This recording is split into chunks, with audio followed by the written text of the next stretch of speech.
I, Bishop Kawira Mwangaza, do solemnly swear that the evidence that I shall give before the Senate in respect of the matters before the Senate shall be the truth, the whole truth, and nothing but the truth. So help me God.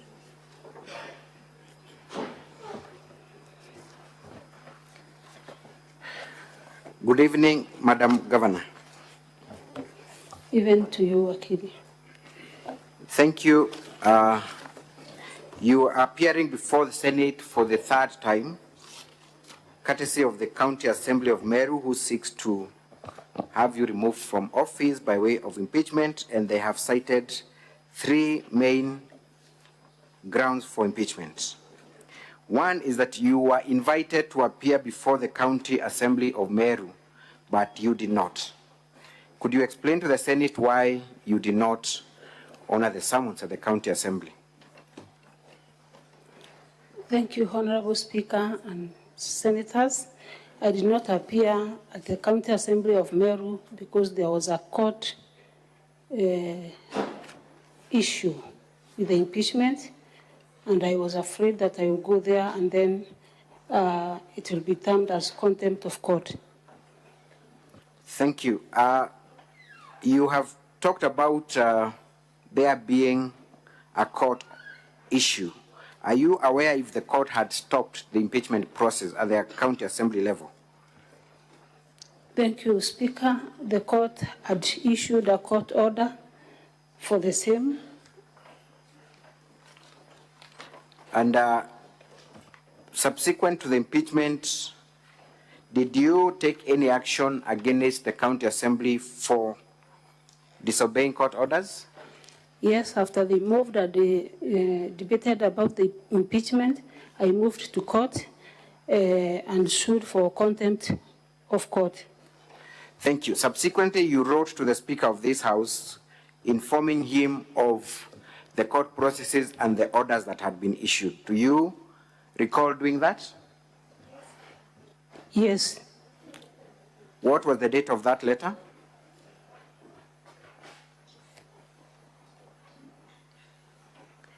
9th August 2024. Thank you very much. Nevertheless, you're here today to answer to the charges. You have filed a response, the one that is dated 17th day of August 2024. Do you wish to stand by the response as adduced before the Senate? Yes. And all the affidavits attached therein? Yes. Thank you. I want to go specifically to the three charges, and I want you to guide me on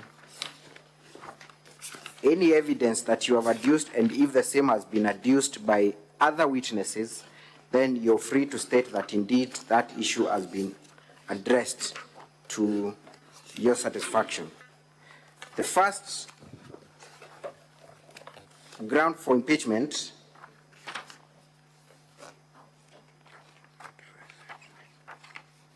is the ground of illegally revoking the appointment of one Virginia Kawira. Have you made a response to that allegation? Yes. You brought witnesses here to testify on that fact, and there was a serious controversy as to a legal opinion that you allegedly received that informed your revocation. I want you to specifically address that issue because all the other issues had been addressed. And I'll be very specific. Did you or did you not receive any advisory from your legal advisor, one Linda Keome? Thank you, Speaker. I received advisory from the legal advisor. To be very specific, when we were here the last time, I was advised by this honorable house that I should go and do away with any, if there was any illegal appointment. And from that, I called my legal advisor and also the C. Waziri for Legal Affairs and Public Administration, and then I sought their advice about one Virginia Kawira. Who was your legal advisor that you sought advice from? Linda Keome. Linda Kiome appeared here yesterday and said that you have lifted her signatures from other documents and or you have forged her signature or used it without her consent and termed that advisory as a mediocre. Why would Linda Kiome, an advocate of the High Court of Kenya, appear before Senate and disown a document that you allege she had forwarded to you, in your own understanding? Maybe due to some political pressure or because there's a case in court that she has sued me because of terminating her as my legal advisor. Those are among the issues maybe that have rendered her to say that the letter did not originate from her. Madam Governor, are you familiar with technology to the extent of being able to lift a signature from another document? Are you that conversant with? I don't know how, no, I don't know any technology about lifting. Thank you. So your testimony in simple is that there is a personal vendetta between yourself and the advocate who disowned that document? Yes. Has the said legal advisor reached out to you personally or through other formal communications available to the county complaining about her use of that signature? Has she written any letter to you? Has anyone from your office been called? Has she called you personally to make that complaint? She has not called me. She has not written anything to me. I just saw her here yesterday. For the first time? Yes. Thank you. We move on to the next issue. And before I move on, it is your testimony before this Senate, because the actual charge is legally revoking the appointment, that you acted on that advisory to take the action that you took? Yes, I acted on advisory from the legal and the Waziri. In 2 minutes, Madam Governor. Please, 1 minute. Mr. Speaker, sir, I am constrained to object to the leading question. We have my time frozen, Mr. Speaker, sir. I am seriously constrained to cancel leading the witness and put in leading questions, and is a seasoned advocate. Perhaps he needs to comply to the rules of examination in chief to avoid unnecessary intervention. I'm greatly humbled. Objection overruled. Proceed, Council. Thank you, Mr. Speaker, sir. So, Madam Governor, the issue is illegally revoking the appointment of CPA Virginia. Why did you find it necessary, even at the wake of that advisory, to take the action that you took? In your understanding, was the revocation illegal or not? Why did you take that action? In 2 minutes, kindly. The revocation was not illegal. I'm the one that appointed Linda Kiome. I'm the one that appointed Virginia Kawira. And from the original agreement with her is that she would put away the first assignment that was given by the county government, that is financial officer in the county, and then get the new job. But after that, she did not honor the pledge that she promised.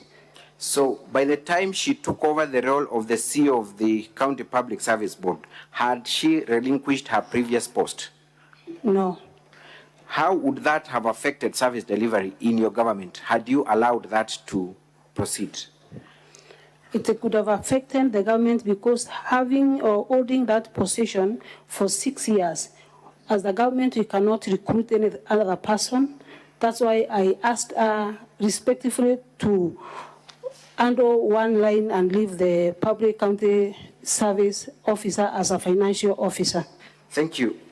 Failing to appoint chairpersons of various boards, is it, or rather, what is your stand in respect to that accusation? Have you made any attempts to appoint the chairperson whose positions are vacant?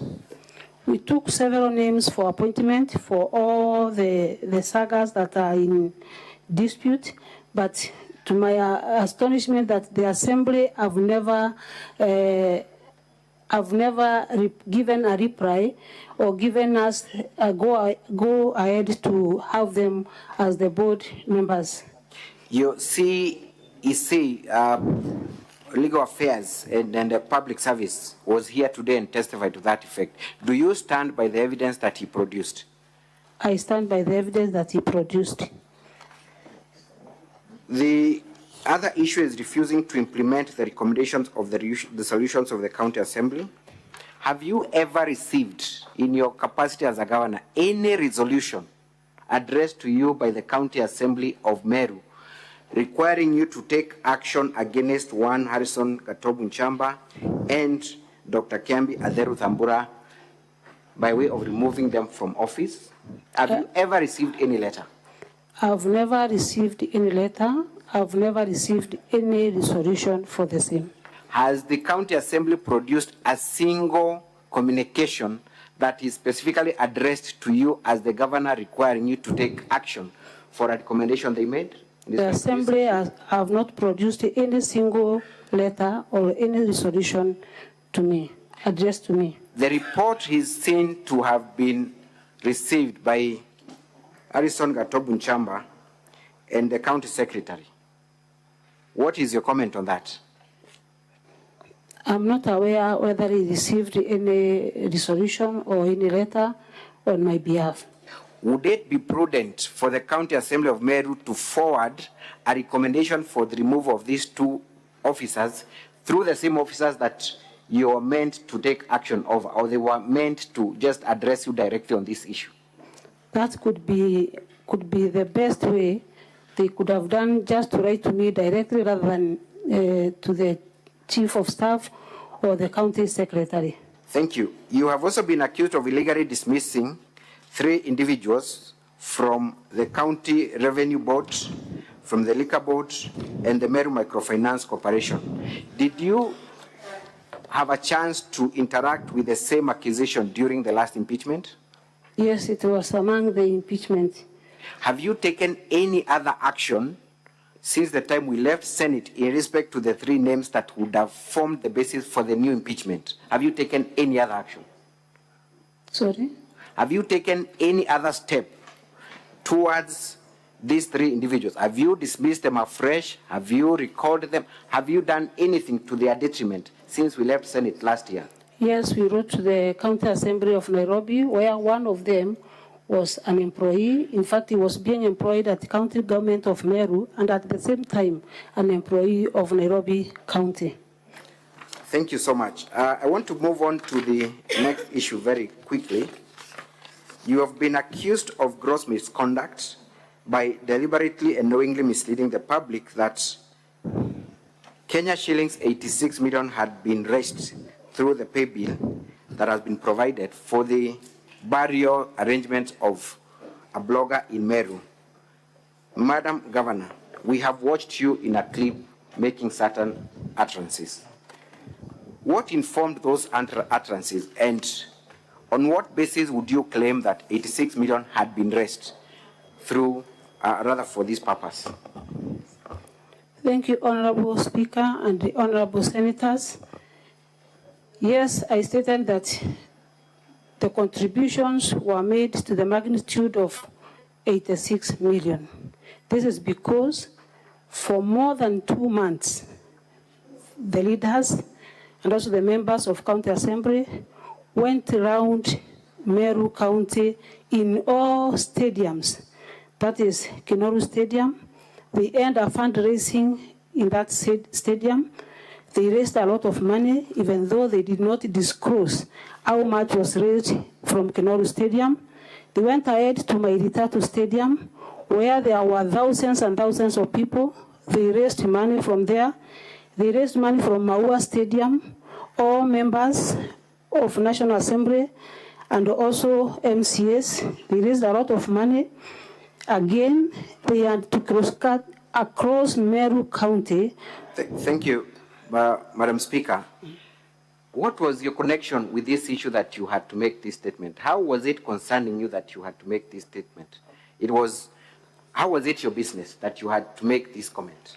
It was Give that context. Thank you, Speaker. For me to make the statement, the leaders and also the MCAs were accusing me of being one of the killers to the young man. And from there, they went ahead and we've started verifying this house in connection to me, that when I came here, maybe I bribed or so, and from that is the time I addressed the media to clear my name and also to shed light about the money that was raised, and at the same time to assist the young family get justice, not only for the young man, but also for the fund that were raised during those times. This is an incident that was widely covered, and a lot of disquiet was in Meru. What did you do to the family of the deceased, if any? Did you take any action? Did you reach out? What did you do, Madam Governor? I tried to reach out to the family, but unfortunately the person that I sent there, one of my supporters, his home was touched because he was associated with me. I continued now to call media, at least to see that the money which was raised was given to the family. Thank you. Let us watch VKM4 and VKM8 very quickly. We may need the help of the translator, Mr. Speaker, sir. Sergeant at Arms, kindly usher in the translator.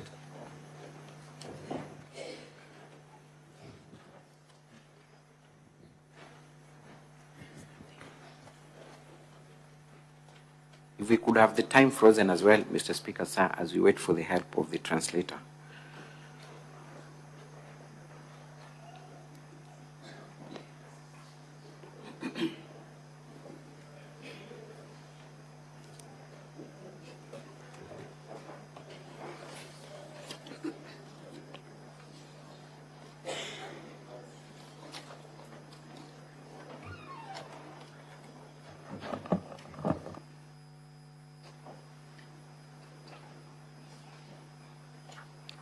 We can now play the video. Onyo, mwere yo, ukiadroya kiresidence gavana. Tunapeana onyo, hiyo mwili tutaizika kwa mboma ya ungavana. Tudeko dika, tureenda shia kofini ya utuko shonde. Isikiki vizuri. Can we repeat that part kindly? Onyo, mwere yo, ukiadroya kiresidence gavana. Onyo, mwili huo tutaizika kwa mboma ya ngavana. Tudeko dika, tureenda shia kofini ya utuko shonde. Kila siku tutakuwa tunatafuta mwenye aliua sniper. I object to that line of translation. It is grossly misleading, Mr. Speaker, sir. I fully understand the Khmer language. It has nothing to do with How many translators do we have out there? We have, wait. Is he the only translator we have? He's the only translator we have? There are two? We have two. Bring in the other one.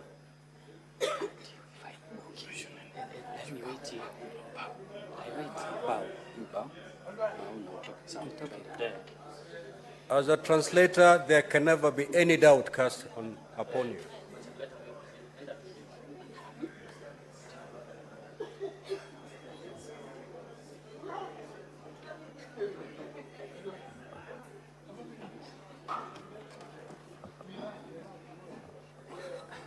Proceed. Onyo, mwere yo, ukiadroya kiresidence gavana. Tudeko dika.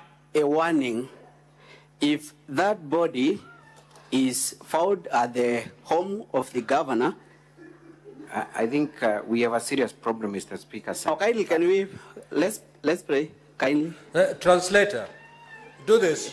Face the other side, don't face the screen, because you're translating what is in English to Meru. Just face the other side and simply hear the Meru language and translate it. Yes. Onyo, mwere yo, ukiadroya kiresidence gavana. Tudeko dika. A warning, if that body is found at the residence of the governor, well, I won't bury that body. There is the sound is not that good, kindly. We all can hear, Mr. Speaker, sir. Okay, just replay.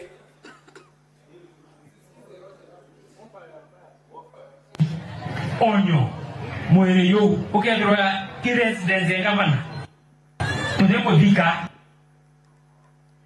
A warning, if that body is found at the residence of the governor, I won't bury that body. It will remain there forever.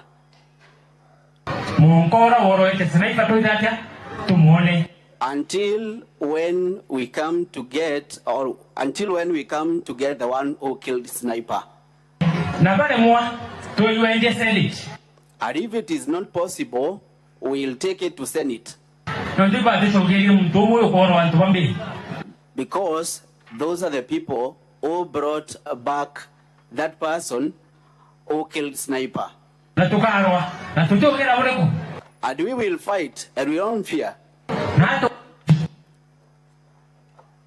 Play on. Mr. Speaker, sir, we can pause a bit.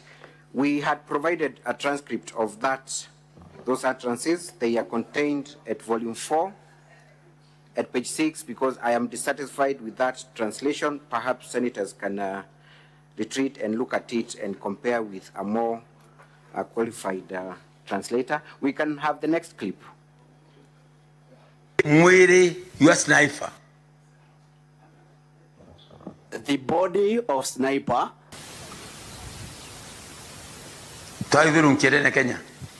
We'll take it round in Kenya. We'll take to Senate. We'll take to Tigania. We'll take to Imenti. We will take to Igembe. And we will take to the county. Thank you very much. Madam Governor, what transpired after those utterances were made against you and connecting you to the death of Sniper? And kindly, as you answer that, be mindful of the fact that it's an issue that is alive in court. After a lot of public rallies and the leaders accusing me of killing the Sniper, a team from DCI came to my place. They searched everybody, took all our phones, and made even my last son, who is 16 years, to write a statement for the same. And after that, they arrested my brother, who is my small brother. I tried to ask them as to why they did so. They said the investigation is still on, and I believe that justice will be served also as we serve justice to the Sniper's family. My brother will also be served with justice. But to me, Honorable Speaker and this Honorable House, I've never even thought of killing, leave alone killing. Even thinking is very far from me. Thank you. So is it your evidence that you are thoroughly investigated and you have not personally been in any way connected to this murder and you have not faced any charges? I have not faced any charges. I did not even record a statement for the same. They came to our place, that is the governor's official residence, did the investigations and went away. Council for Governor, I'm informed your time is up. What do you say? Mr. Speaker, sir, I am truly saddened by that fact. I know we've had serious issues of mismanagement of time. That is a fault on our side. If I can have just 10 minutes with your kind permission. This is a very crucial witness. She's the governor who is facing the charges.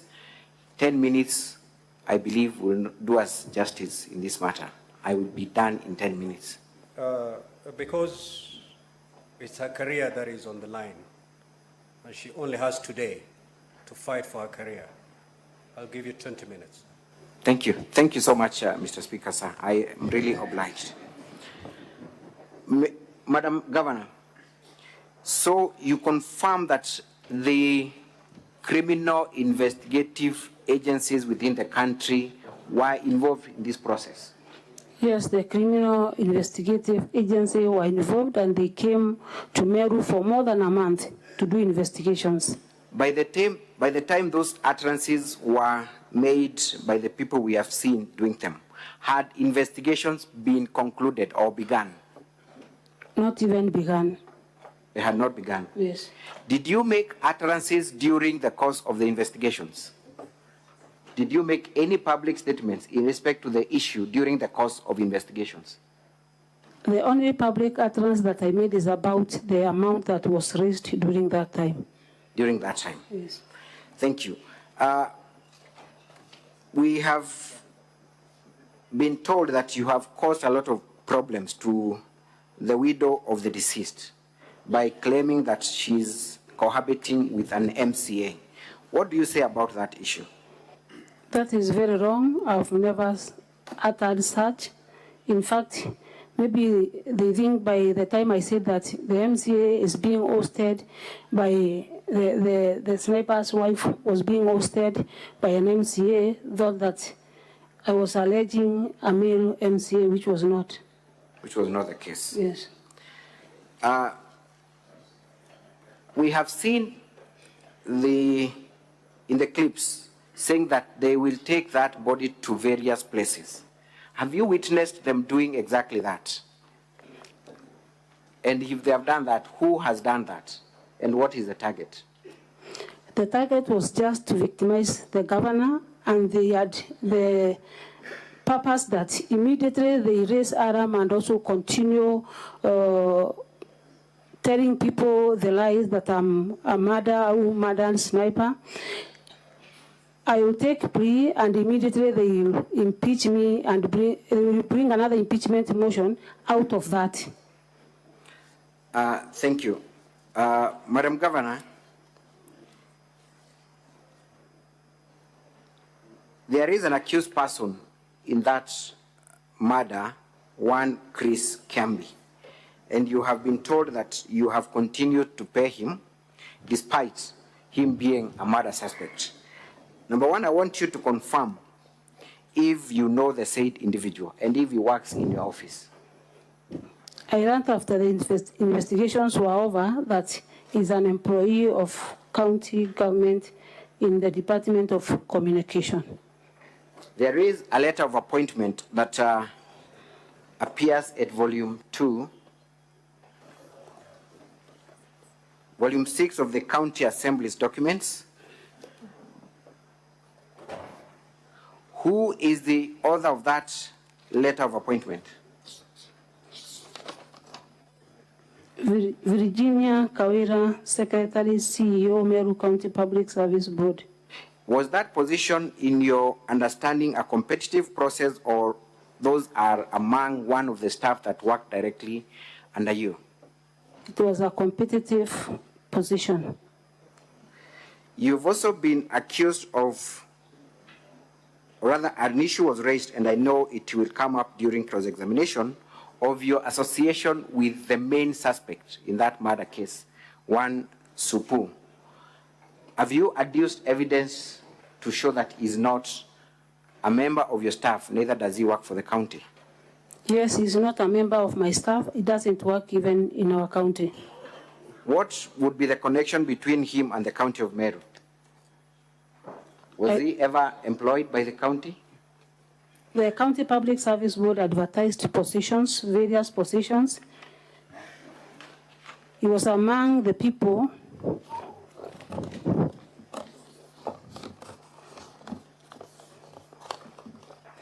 Thank you. The County Public Service position advertised positions, and he was among the people who were appointed by them.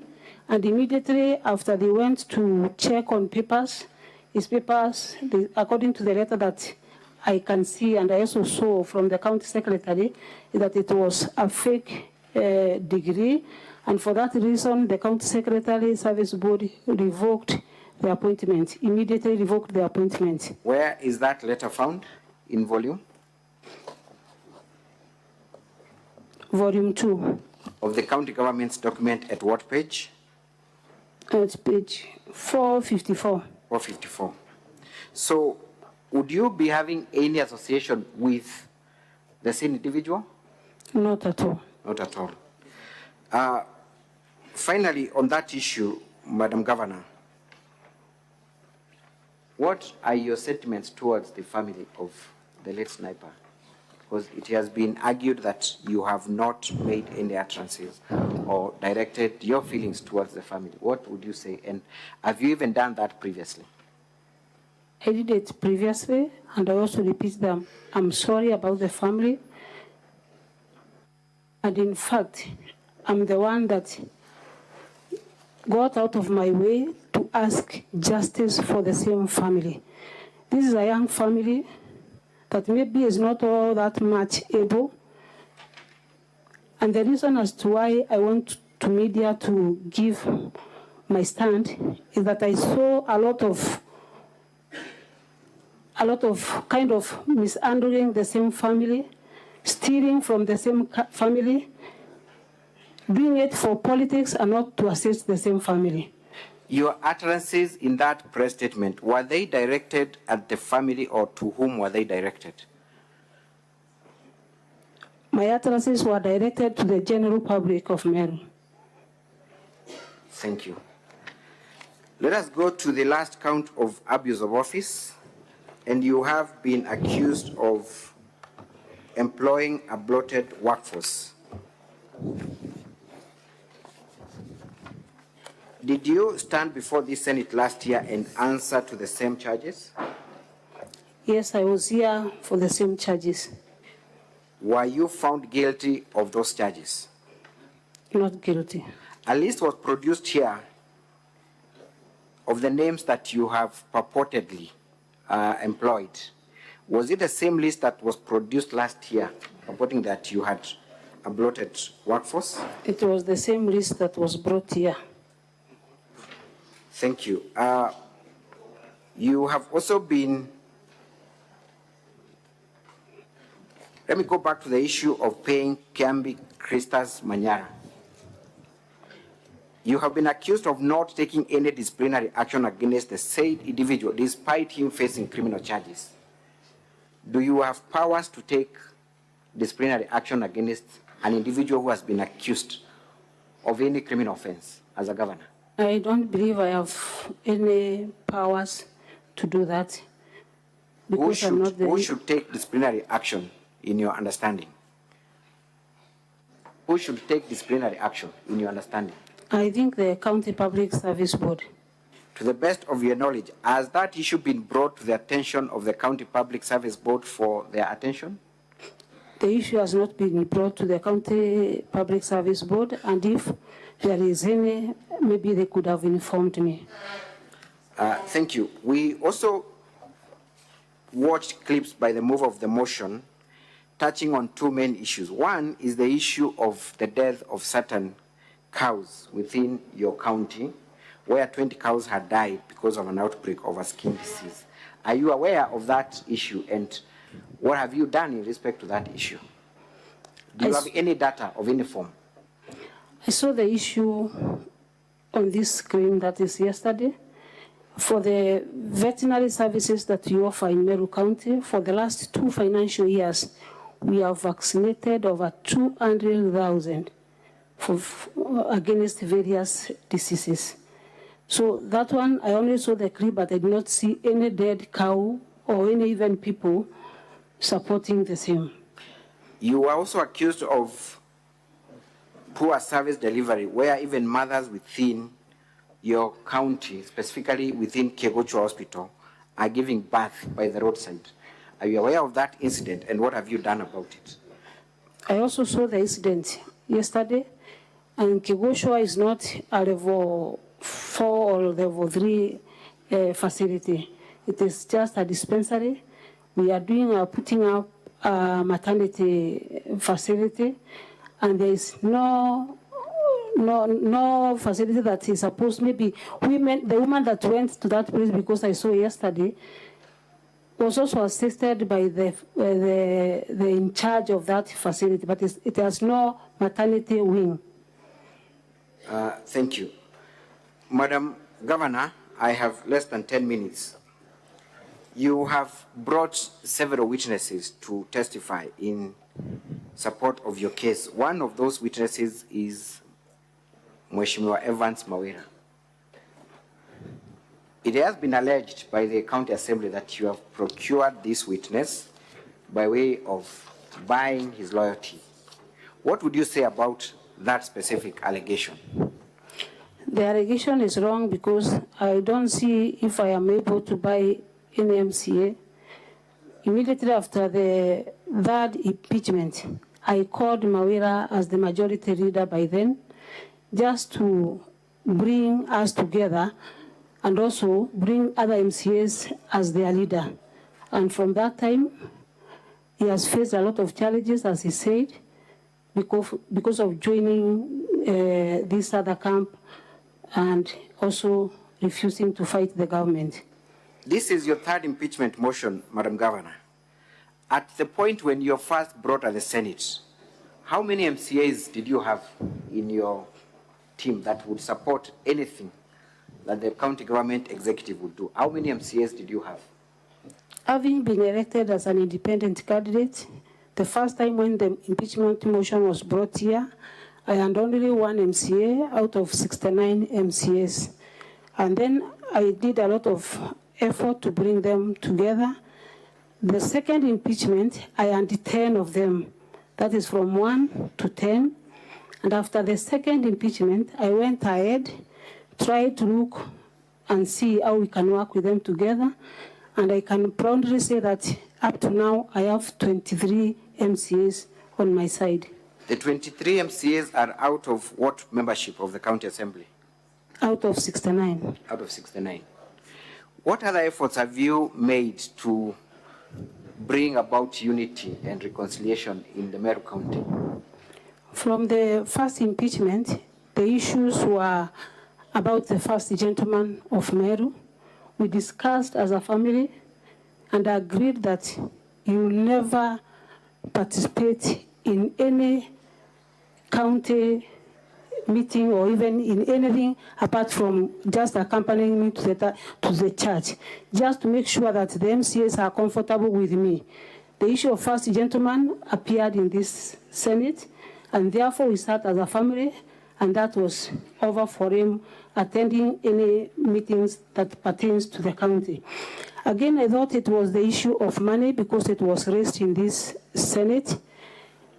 The first financial year, that is 2022-2023, we allocated 10 million per every ward. That is the equalization or ward fund. They call it ward fund. They said it wasn't enough. I went ahead, increased it by 5 million, up to 15 million. They said again the money wasn't enough. They wanted more money. This financial year, we've given every ward that 3 million to see if at all there will be peace in Meru. Those two steps I took as early when I realized that there are issues with the MCAs. There's also an issue that I should have stopped my programs that I do with the church. That is the Okolea program, whereby we go as a church, donate cows, donate blankets, donate mattresses to the poor. Again, the MCAs and the leadership was not happy with the program. They said I should rest the program and I should not continue doing anything to do with the charity work in Meru. For the sake of unity and bringing people together, I stopped my charity work that I've been doing for the last 15 years.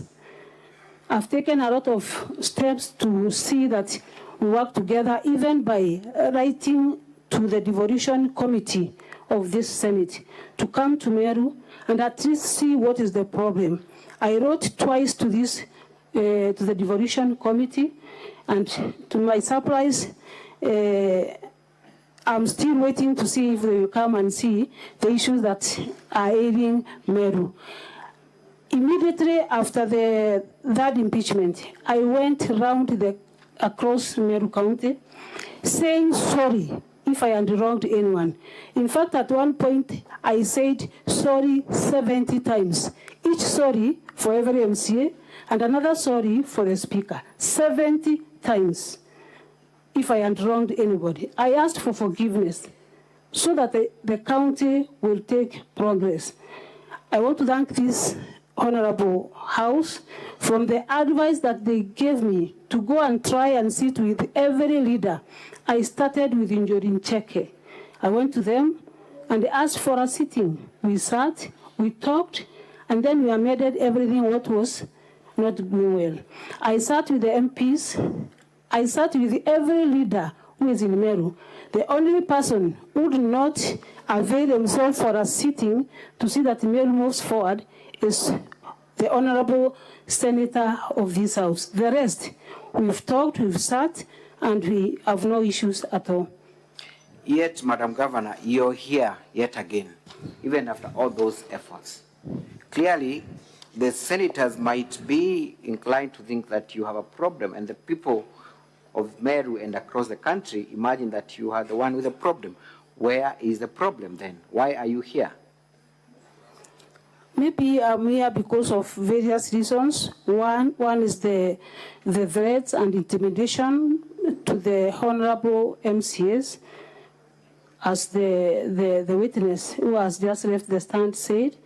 Number two is about the external forces from the leaders at the county level.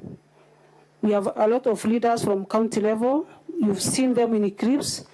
And maybe you will play another clip that one of them is saying, the senator, but I need protection for this because I might land myself in problem. You can make the application directly to the speaker for that line. Honorable Governor, you shall not be victimized for whatever you say, as long as it's truthful and in line with the oath that you've just taken. Thank you, Honorable Speaker and the Honorable Senators. Because I'm here, let me say the truth.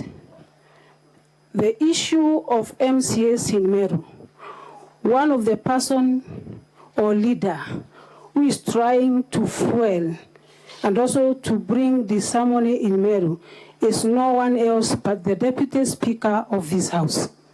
Several times I've tried to reach him. He doesn't avail himself so that I can at least say sorry to him.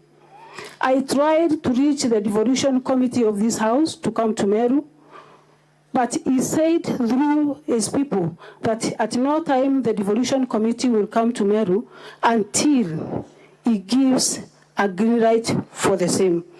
This Honorable Senator, Deputy Speaker of this House, is had in many meetings, like the one we've just seen the clip here. The MCAs are planning on how to impeach the governor immediately after we left here, and then they ask for comments from the Honorable Deputy Speaker of this House. He stands, and the video has been played here, and say, we as circumcised men, we will make sure that we assist you, honorable members, in whatever way. We will assist you, and the assistance that he gives to the MCAs is to make sure that they impeach me as many times as possible. In fact, he promises them immediately after they leave River Kadita to this end, he will take care of this house. I don't know how he will take care of this house, but honorable senators, the deputy, my senator, whom I give a lot of respect, has greatly interfered with the running of the county government of Meru. Are you saying that your senator, who also happens to be my senator, is behind your problems in Meru? I think we can play the clip. Kindly, let's play that clip. I think it's a yes or no. We don't need to. Yes. The clip. Thank you, Madam Speaker. So, Madam Governor, do you think that devolution works in Meru with you as the governor, or the only problem, or not, rather the only solution is for you to vacate your seat and give it to someone else so that we can have peace in Meru? Do you think that there is a working relationship with, especially the County Assembly of Meru, because that is where your focus should be? Do you think there is that working relationship? Thank you, Honorable Speaker. The working relationship or the working progress in Meru with the MCAs, I've just said that I started with 1 MCA, then to 9 MCAs, and up to now I have 23 MCAs. Conclude, Council for Governor. Your time is up. Thank you. Actually, that was my last question, Thank Mr. you. Speaker, sir. I thank you so very much. I yield the witness Council for for cross-examination. County Assembly. You may now proceed for cross-examination.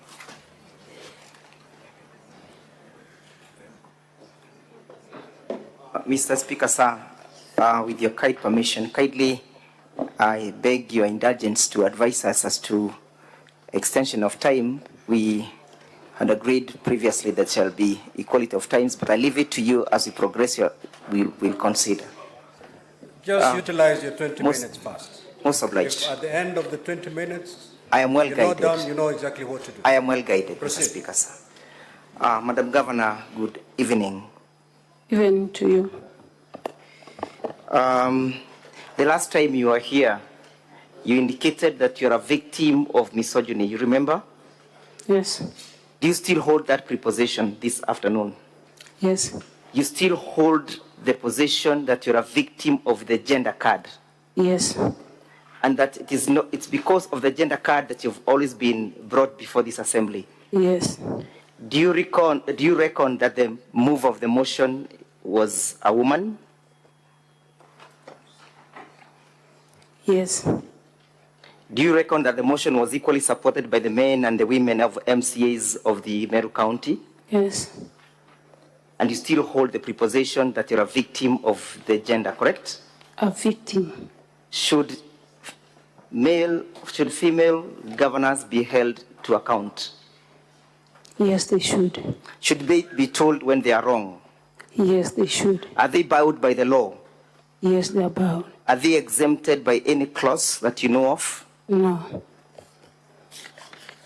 And therefore, Madam Governor, when we tell you that you illegally revoked the appointment of Virginia Kawira, and that you contravened Section 58, subsection 4, and Section 5, and Section 59A of the County Government Act. Yes? No. How is that victimization? It was not a victim. How is that victimization? How do we victimize you as a woman when we say you violated Section 58 and Section 59? How do we victimize you as a woman? I did not violate any section. Listen to my question. How do we victimize you? I'm not asking whether you violated. I'm asking, how do we victimize you as a woman?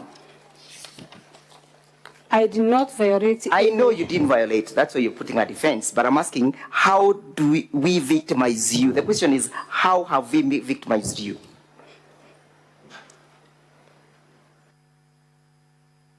I did not violate. That you have said. But the question is, how did we victimize you?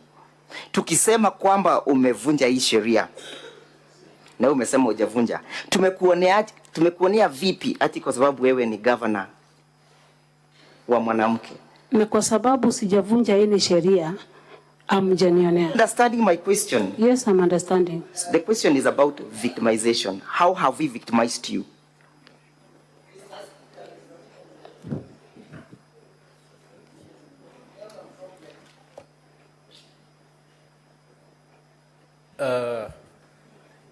The council has tried to put it in English and Swahili, but it's not sinking well. I wish I could allow Meru, but that language is not allowed here.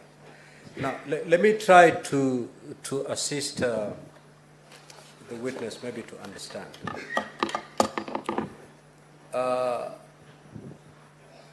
If a governor breaches the law,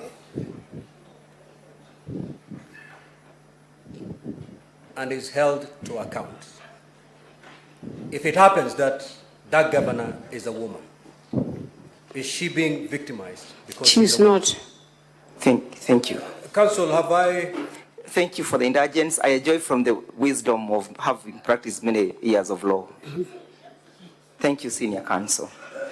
And therefore, you sat through the evidence of one Linda Kiome. Yes. You heard that she distanced herself from that particular letter. Yes. and you are given leave by the Senate to bring or to produce the original letter, correct? Yes. Have you produced it before the Senate this afternoon? We made the calls. Have you produced it? I have not. Thank you. Who is in custody of that original letter? I think the office of the legal advisor. Think or you know, who is in custody of that letter?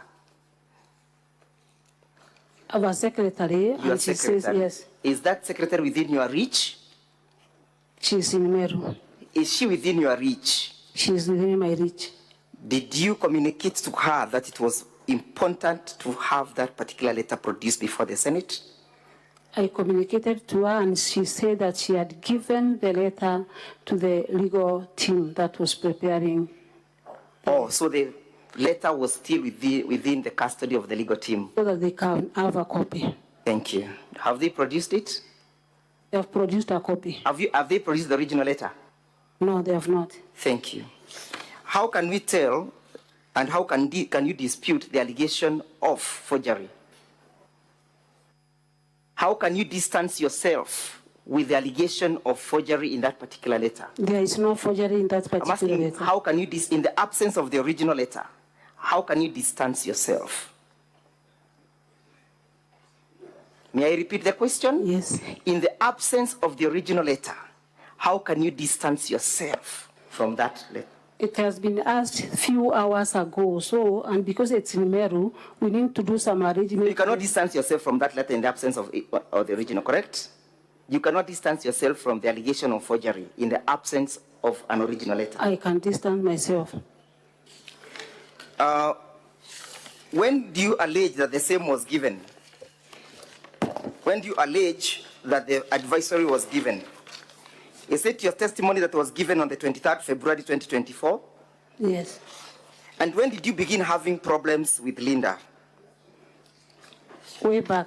Yes, way back. When? Which specific dates? I don't remember the date. Do you remember issuing a notice of the intention to terminate her services? No. I remind you, Madam Governor, that on the 26th of March 2024, you issued a notice of intention to terminate the services, correct? Yes. And therefore, at that particular time, your relationship with Linda had already started going south, correct? Not completely. Not completely. Were there functions that you had indicated? Let's look at that letter.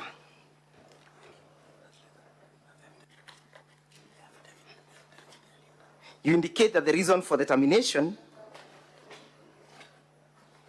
is due to her perennial unavailability to offer legal services or legal advice. Then you also say, when the governor raised this concern over the same issue in December,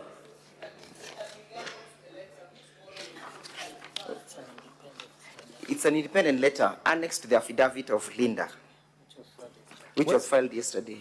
Yeah, Linda's affidavit is an independent document. It's not contained in any of those volumes, but it was circulated. If you don't have a copy, kindly make available a copy to Honorable Oroba. Is there any other senator who doesn't have a copy of Linda's affidavit? May we freeze the time? Can you make available a copy to Senator Mogeni and Senator Oroba, please? Proceed.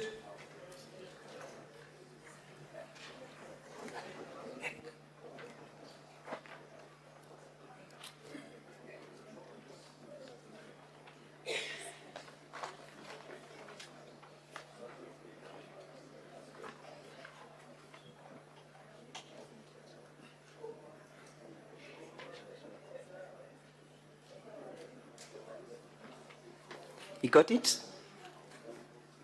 See it, Council. That is the annexure indicated as Office of the Governor, a letter dated 26th of March 2024, which is the last page, indicating as notice of intention, indicated as notice of intention to terminate your services. Have you seen it, Madam Governor? Yes. Does that letter originate from your office? From the Chief of Staff. From the Office of the Governor, correct? Yes. And this is that an officer was working under you, correct? Yes.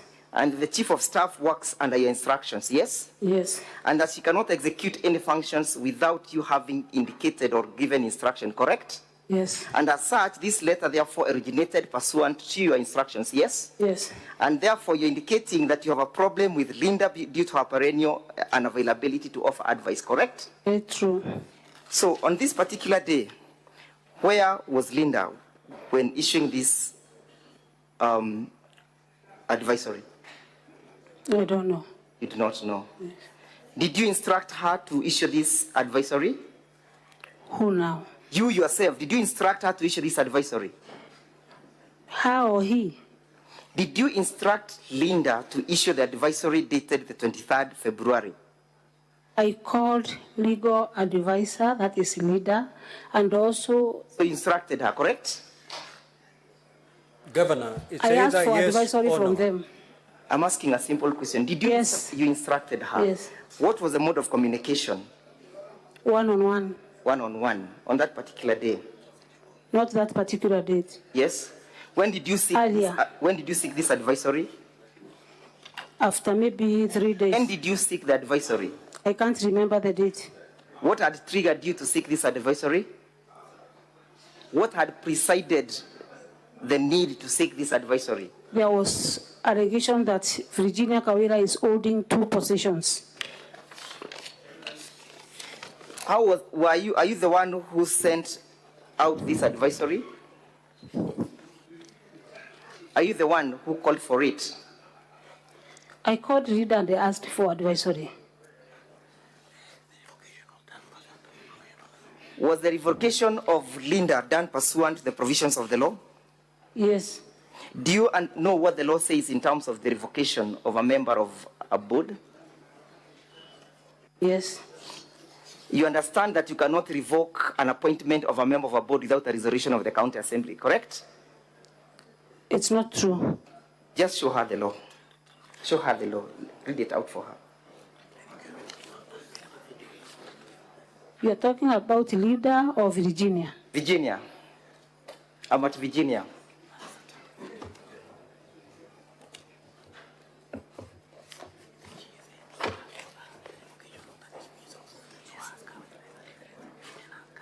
Would you read section 59A, 58? 58. 5. The members of the board may only be removed from office, A, on grounds set out for the removal of members of a constitutional commission under Article 25(1) of the Constitution and by a vote of not less than 75%. A vote of not less than 75%? We have 2 ways of removing person from an office, correct? I revoked, not removed. When you revoked, did she leave the office? She went to court. I'm asking, when you revoked, assuming that she did not go to court, was she to leave the office? After revoking, she was not to leave the office. Ulipo revoke hiyo barua yake, ulitarajia atarudi katika ofisi yake siku nyingine? Nilitarajia atachagua kazi moja kati ya kazi 2 ambazo alikuwa anashikilia. Hivyo haukutarajia kwamba atarudi kwa ile ofisi yake siku nyingine, kweli si kweli? Nilimpatia achagua anarudi kwa ofisi gani. Nijibu swali langu, nimekuuliza vizuri sana. Ulitarajia kwamba atarudi kwa ile ofisi yake awe CEO wa board tena? Yes. Ulitarajia vipi na usha revoke? Revoking is not dismissing. I understand English.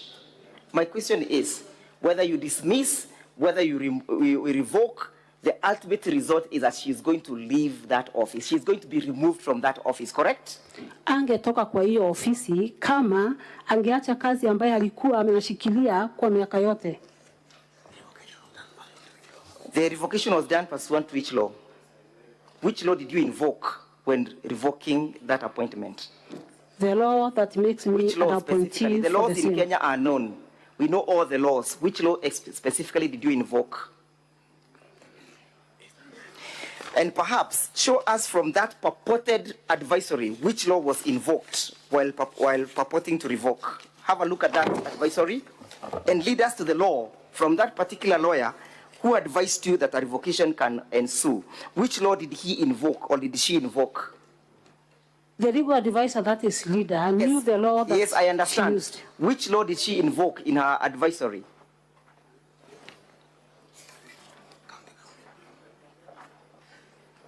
Can you see where she's saying, I am relying on the County Government Act? No. The last paragraph of that letter. Kindly show the Madam Governor.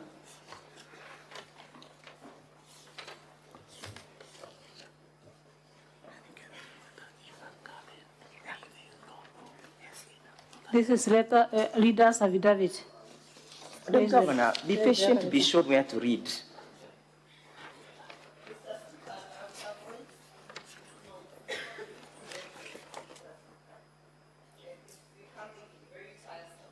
Proceed, Counsel. And Senator Roba, you don't shout. If you have not given you any permission to speak, you stay silent.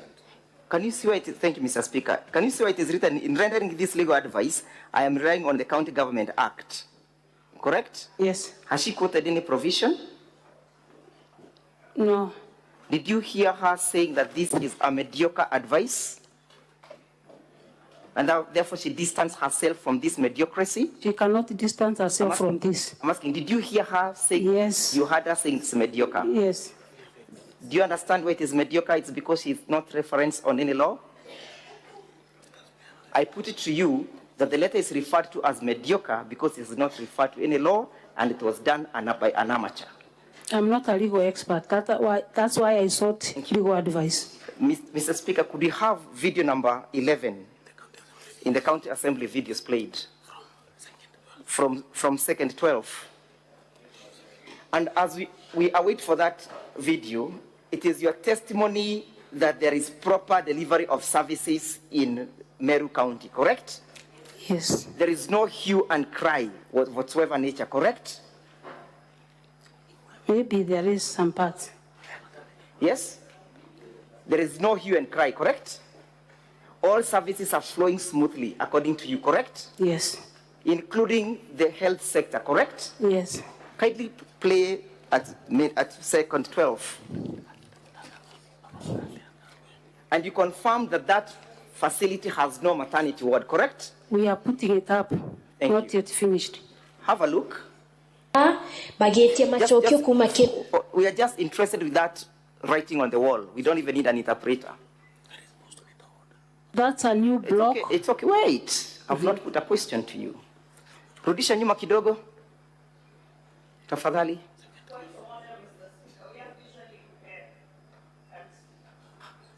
Can you see, sorry.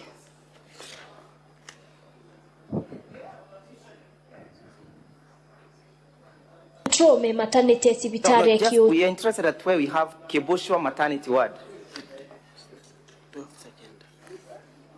Kindly, Madam Governor, would you kindly read out? That's a new block which is not even furnished. Can you see where it is written Keboshwa maternity ward? It was written 2 months ago. Yes, I can see. It's okay. Yes. When was this? Who opened this facility? It has not been opened yet because it has no furniture. Is this facility functional? It is functional as a dispensary. As a dispensary? Yes. A dispensary that can take any emergency of whatsoever nature, correct? No. Yes? Limited to services. Limited to services? Yes. Let's have where, and perhaps you need an interpreter now, let's have where the women are saying that a woman delivered on the road. Let the video be played. Bagetia machokio kuma kemandaitare nara kinyaba kwenda kunenkerwa mwana ora inala simekire kwerwa mwana keni nekia sibitare. Mr. Speaker, sir, we need an interpreter. Can you bring the interpreter in the house?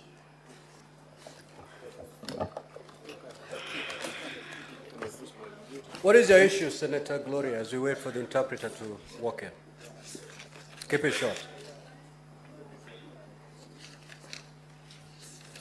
Mr. Speaker, in the interest of this House, I hate to say this, but we have been taking time out of the other team to get the interpretation and for the purposes of the visually impaired.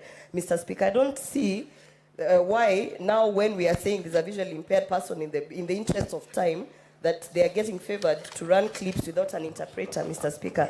I'm seeing as if there's a problem here, Mr. Speaker. So also, Mr. Speaker, they should stop badgering the witness, because she should be allowed to answer the questions. She's not being allowed to answer the questions. And it's a common thing there. Do we have the interpreter in the House? Senator Gloria, you've never registered yourself as a visually impaired senator. Proceed with the proceedings. Kindly have the video played.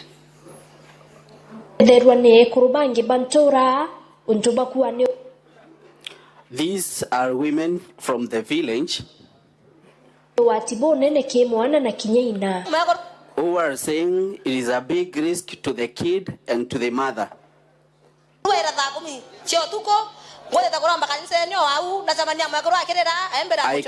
I came here early in the morning, that is 4 a.m., and I was going to pray, and I found women here. I think we can stop at that. Thank you, Honorable Speaker. You've heard what those women are saying, correct? What are they saying?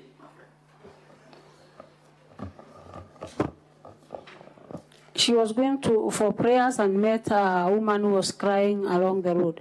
Yes. Proceed. Let us play.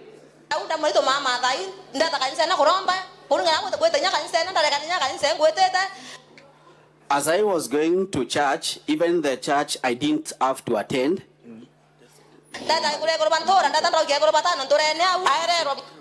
I went looking for other women from the village.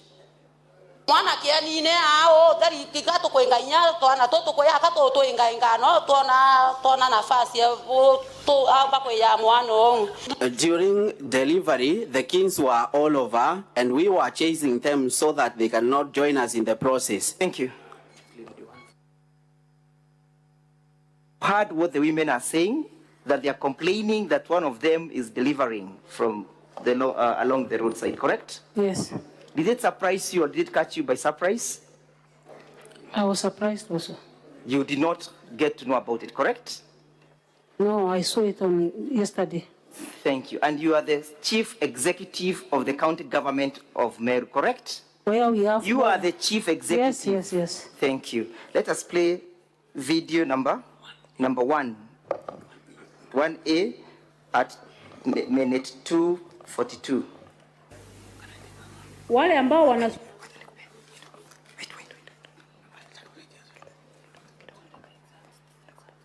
Yes. Ningependa kusema hivi. Vincent Moreri ama Supu ambaye ni key suspect. Hajawahi andikwa kwangu. Yes. Mfanyikazi wangu. Hakuna siku amefanya kazi kwa gavana. Na si mfanyikazi wa county, ni shabiki kama vile hao walio nyuma yangu ni shabiki. Suppose that is you speaking, correct? That's very true. And what is the context? What is the context of your address? You are addressing about the death of Sniper, correct? Yes. And you are distancing yourself from that person called Supu, correct? Yes. And that he has never worked in your office, correct? He has never worked in Do you still hold that preposition even this evening? He has never worked in my office. Thank you. Let us look at the evidence. Volume 2 of the County Assembly bundle of documents at page 430. Yes, County Assembly. Your time is up. Council for the County Assembly, your time is up. Yeah, that has caught us by surprise, Mr. Speaker, sir. And because this is a crucial witness, we seek your indulgence and your favor that you may grant us at least 20 more minutes so that I can also yield to my learned friends to just carry on with the rest of the... Council for County Assembly. We have a deadline to beat. We have until midnight tonight to conclude this matter. We are not doing very well in terms of time management. And therefore, I will give you 10 more minutes. Most obliged. Let's have a look at that document. Page 430.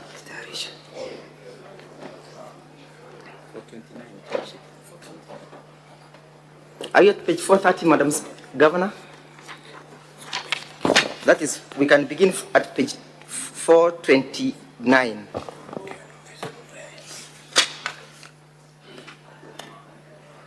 That is the information that the individuals were charged with, correct? Yes. Volume 2, Mr. Speaker, yes? And Yes. Vincent Mureithi Karemi, alias Supu, is one of the accused person, number 1, correct? Yes, accused. Is that the same Vincent at page 430? Is that the same Vincent Mureithi Karemi at 430? Yes, yes. And that is confirmed that it's a curriculum vitae for Mr. Mureithi, Vincent, correct? Yes. Let's move to page 431. Yes? Can you see where it is written Vita TV? Yes. Yes? Yes. Do you know Vita TV? I know by the TV. Where does it broadcast? From Meru. From Meru. Do you have any association with that particular TV? No. You don't have.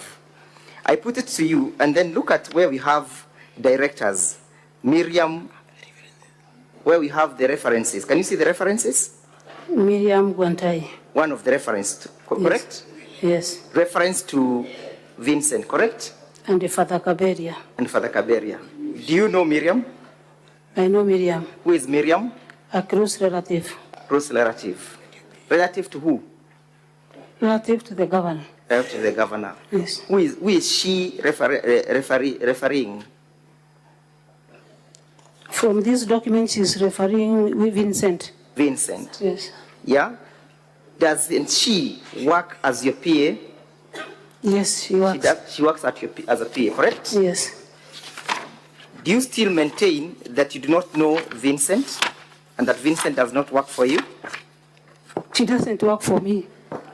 Let's go to, has she ever worked in the county government at any given time? He has never worked to the county government of Meru. Thank you. Let us go to page 443 of the same bundle of documents. That is a letter from the Public Service Board, correct? 443, Honorable Senators? Yes. And that the County Public Service Board is responsible of placement, correct? Yes. And that there is that letter is an internal memo, yes? It's an internal memo. Sent to the Meru County, from the Meru County Public Board to the Chief of Staff, correct? Yes. And that the Chief of Staff works under your office, correct? Yes. Can you see where you have serial number 1?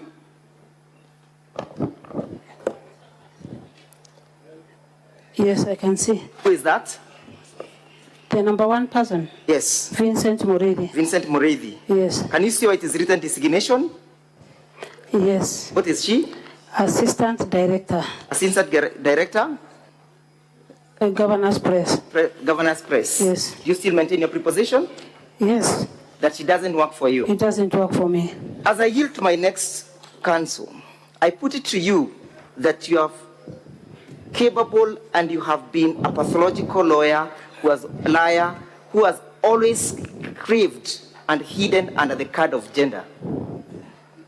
And that you have come before this assembly to lie, and that your witnesses have always been lying, and that they have lied today. Yes? I will prove to you now. Did you listen to the submissions or the response of the CEC for ICT? No.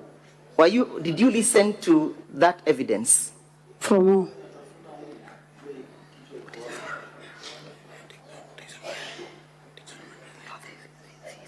From who? Ibrahim. Ibrahim who? Mutwiri. Yes. Did you hear him confirming that he is a man of proper standing? Yes. And that it has not been proved otherwise? It has not been proved. Madam Governor, I yield to the next council, but you shall not keep on lying. We shall not allow you to evade accountability on account of misogyny. We shall not allow you to evade accountability on account of it wasn't me. I yield. Honorable Speaker, my name is Kawira. I will take the few minutes that are remaining.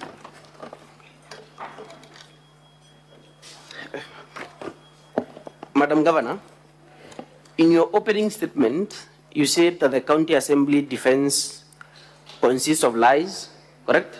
Yes. And you said that it is pure lies, correct? Yes.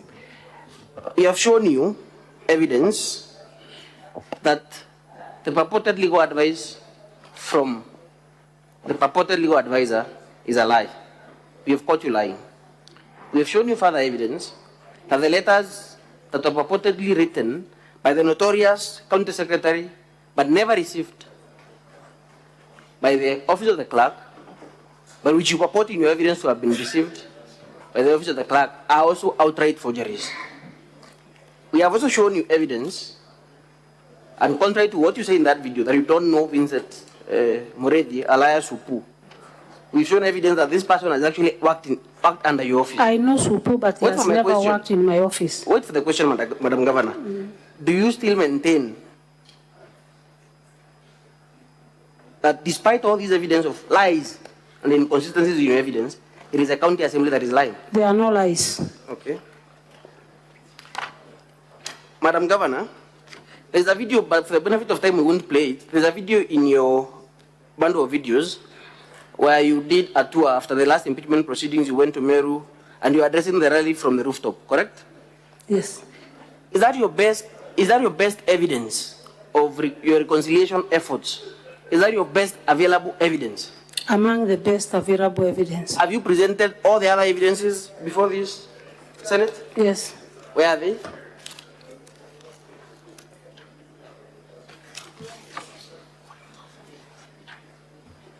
Madam Governor, turn with me to page 394 of our volume 4, Honorable Speaker, volume 4. Page 394. And as you open it, open page 558 of the said volume, those two pages. Yes, show them to the Governor. And this is a recommendation, Madam Governor, I'll read and you will agree with me. On 15 and 16, this is a recommendation by the County Assembly that a sub-vote be established within the Office of the Governor to provide a budget for the Deputy Governor, correct? Yes. And this recommendation was made to the County Treasury, correct? Yes. And the head of the County Treasury is Mr. Ibrahim, who testified in the morning in your favor, correct? Yes. At page 558, this is now the report on the Meru County Budget Appropriation Bill for number 2 of 2024. You will agree with me that the committee notes that the CCM Finance did not adhere to that resolution at number 16. That is page 558, Honorable Speaker. Correct? Yes. So, Madam Governor, if your evidence is that you are the foremost peacemaker, is that you have made all attempts at reconciliation, why would you allow your CEC to deny the Office of the Deputy Governor a budget? If indeed you want to reconcile with the Deputy Governor and you want to reconcile with all other leaders. The Deputy Governor doesn't have a vote, that is one. Number two, the amount allocated to the Governor is for both the Deputy Governor and the Governor. You did not get my question. Why would you deny that office within your office still? We've never denied that office budget. I think, Honorable Speaker, I leave it to interpretation by the Honorable House.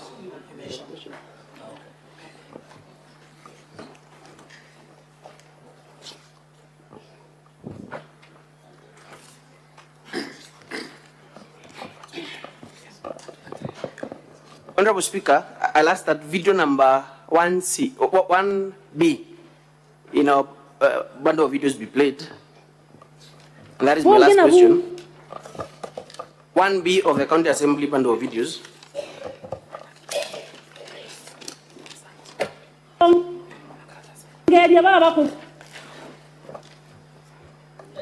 Honorable Speaker, I'll seek your indulgence to get the interpreter, the translator. And this is my last question. It's rendered in English. Proceed. The video can be played. Atongeria baba kubara vyoronkaga na mwere jwa sniper bari biashara ene na isiasa ene bari gategate mbese ile bothete monka nande inkoloki ya milioni 86 Tulienda mwakuro sniper akiro nyombe ngoroba. Tulienda mwakuro sniper Council, your time is up. Tulienda na 1 minute. sniper. We conclude. Thank you, Honorable Speaker. Who is speaking that video, Madam Governor? Myself. Proceed, Council. Posture. Senator Gloria, you're out of order, and I'm giving you a caution. Madam Governor, would you say in that video, the posture you have taken in that video, which is quite different from the posture you've taken in the witness stand, would you say you were sensitive to the plight of that family? No. You are not sensitive. You agree? Thank you. Thank you for that answer.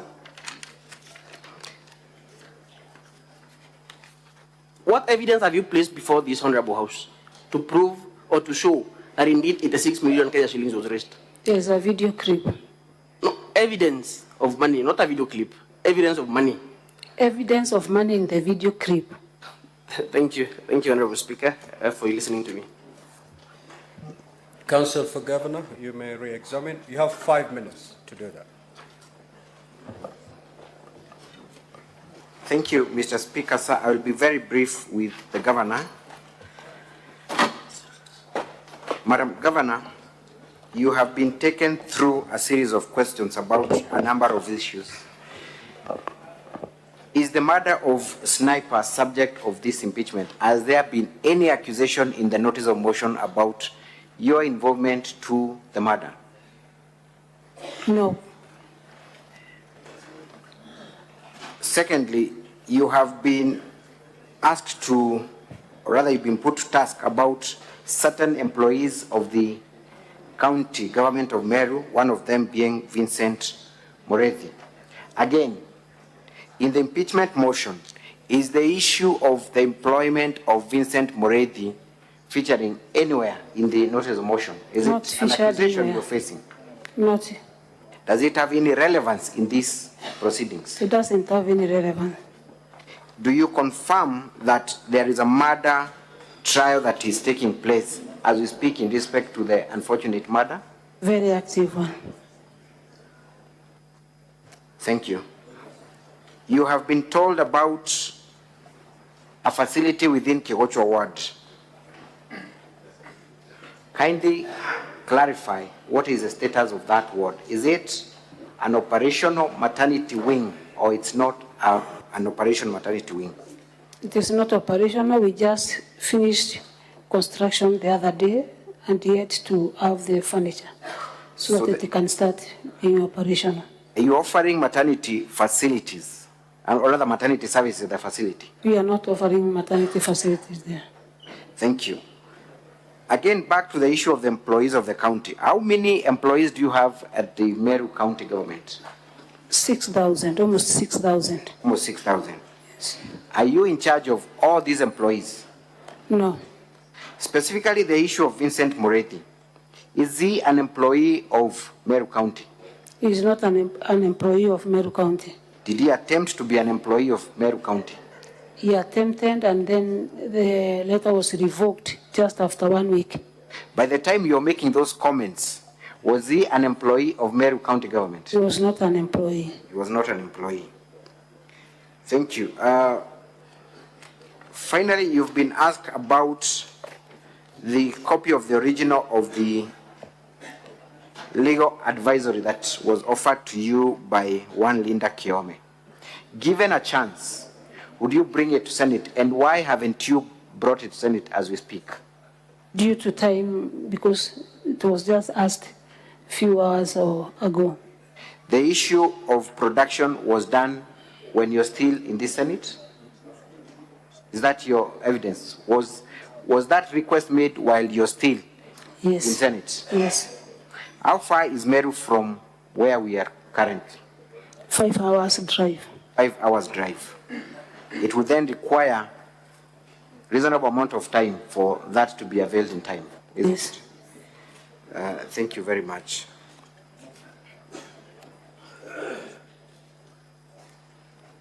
Finally, have you made specific responses to all the allegations that have been brought against you in this house? Yes.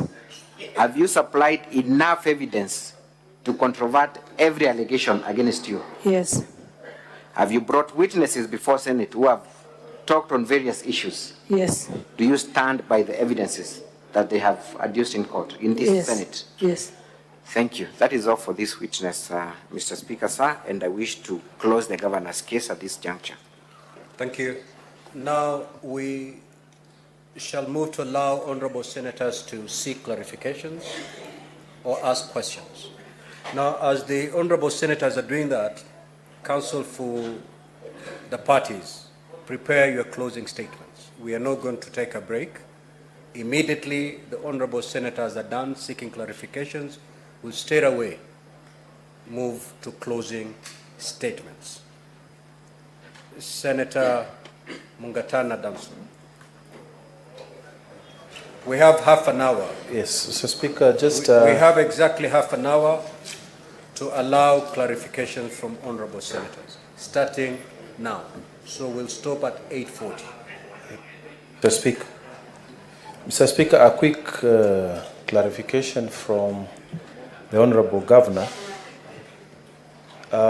It is normal, Mr. Speaker, that senators and governors, because of the different roles, they have, by nature of their roles, they have differences. And so, the question I wanted to ask the governor to clarify, maybe he can explain to me and the Senate, why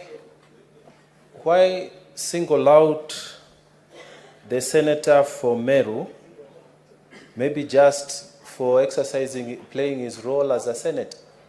Is there a particular reason why he has singled him out, and yet he's just one of the senators? I mean, like all of us, we have issues with our governors. I want that clarification.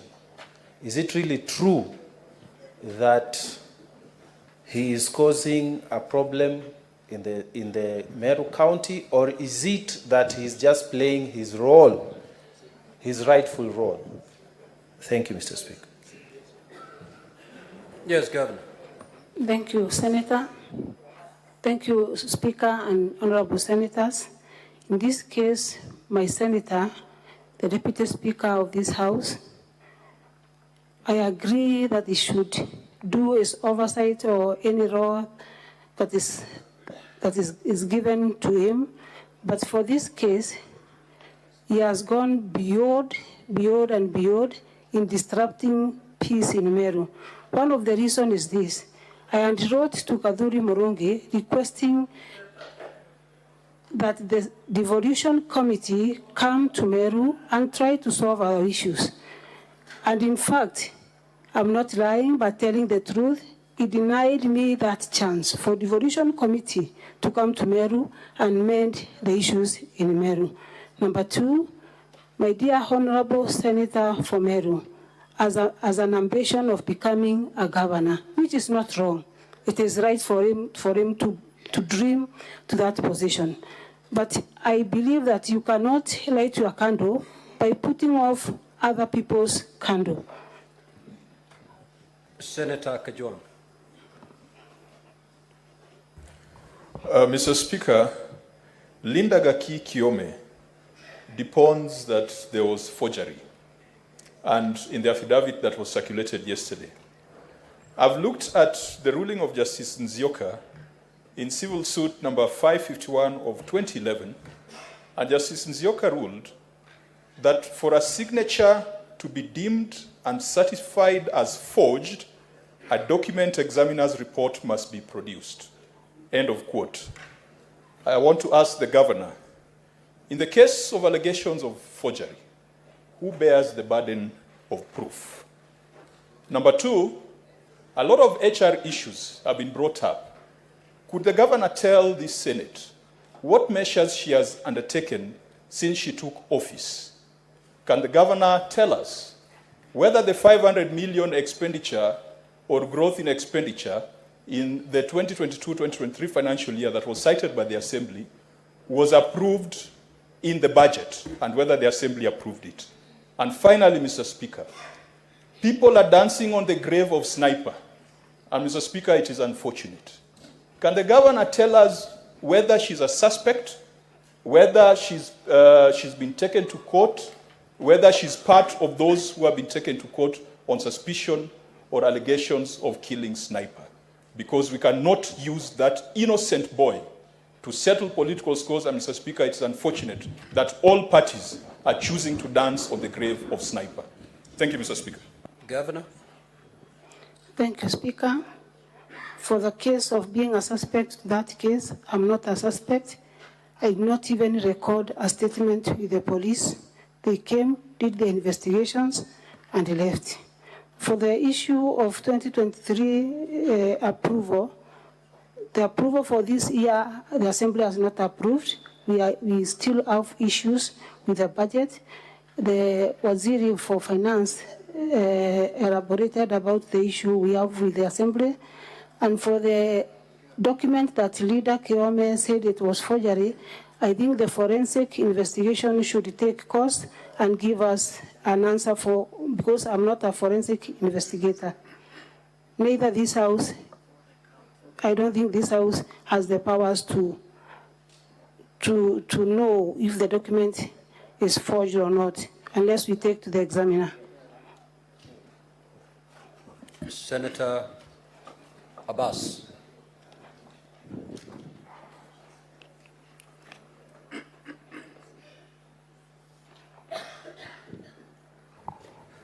Thank you, Honorable Senator. Honorable Senator, I think Her Excellency the Governor has said that the Committee of Revolution tried to intervene in the issue between her and the Assembly. That's very true.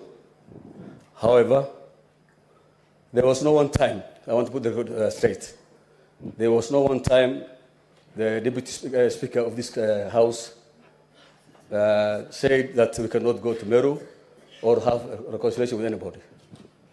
We did meet, a team went there, led by the Vice Chair of the Committee of Devolution and Intergovernmental Relations.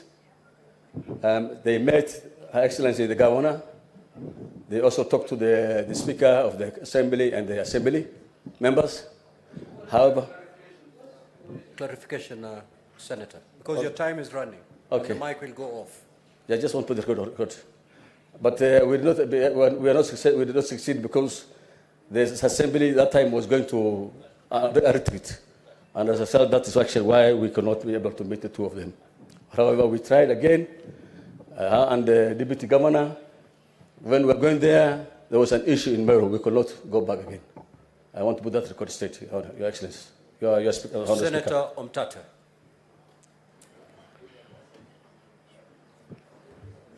Thank you, Mr. Speaker, sir.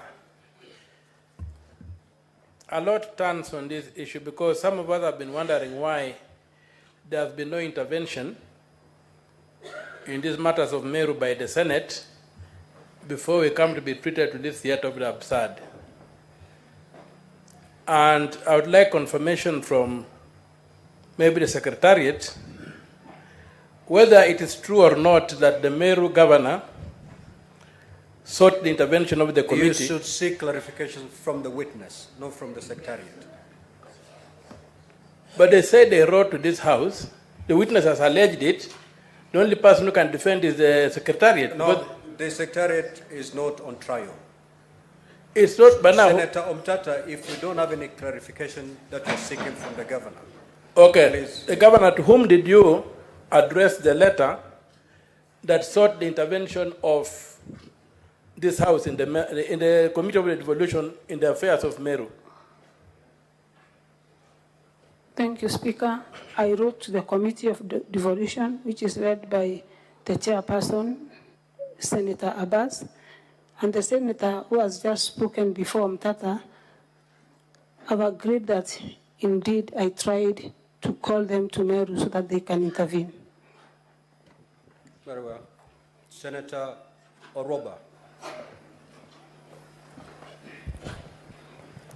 I have two clarifications. You have alleged that one of the interference that you have, the political interference, is by the Deputy Speaker, Senator Kathuri. is this the only person? Because I would like to know if you're saying that this impeachment is being pushed by Senator Kathuri, or who are the other politicians behind it. I would also want to know if in those politicians there is any woman who is also trying to get impeached. My other clarification is the issue of the hospital. The CEC, do you have a CEC of health? And if you have a CEC of health, has the county, have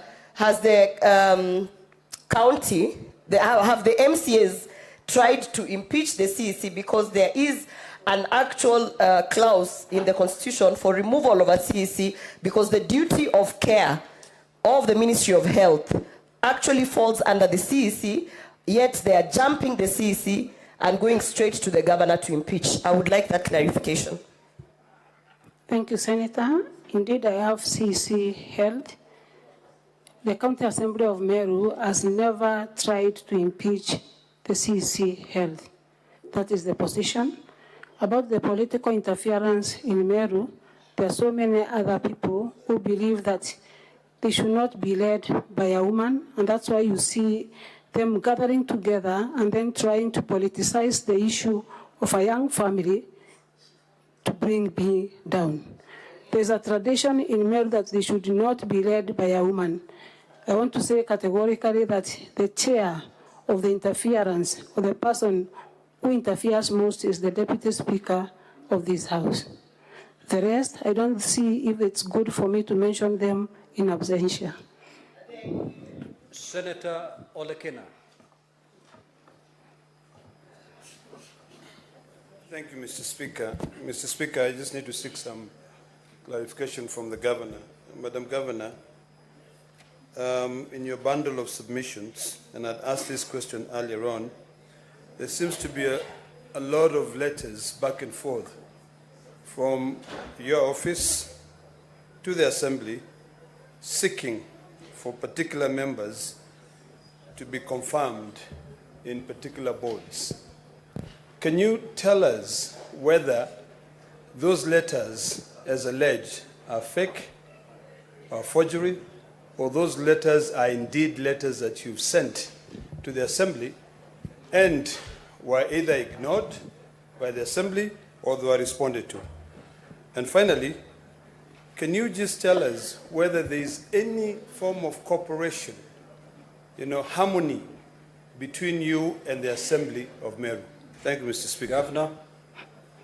Thank you, Senator. Thank you, Speaker. Indeed, I've tried to engage the County Assembly of Meru by giving the names for the board, but unfortunately, they have been ignored throughout.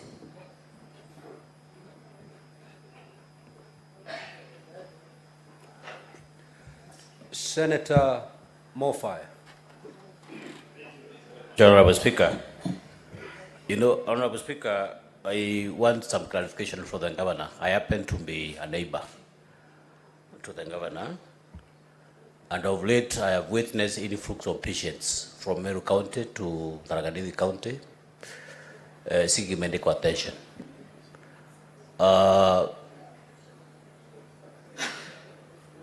I would request to know from the Governor, maybe there could be some breakdown in all the facilities in Meru County, as alluded in that video we have just witnessed before us.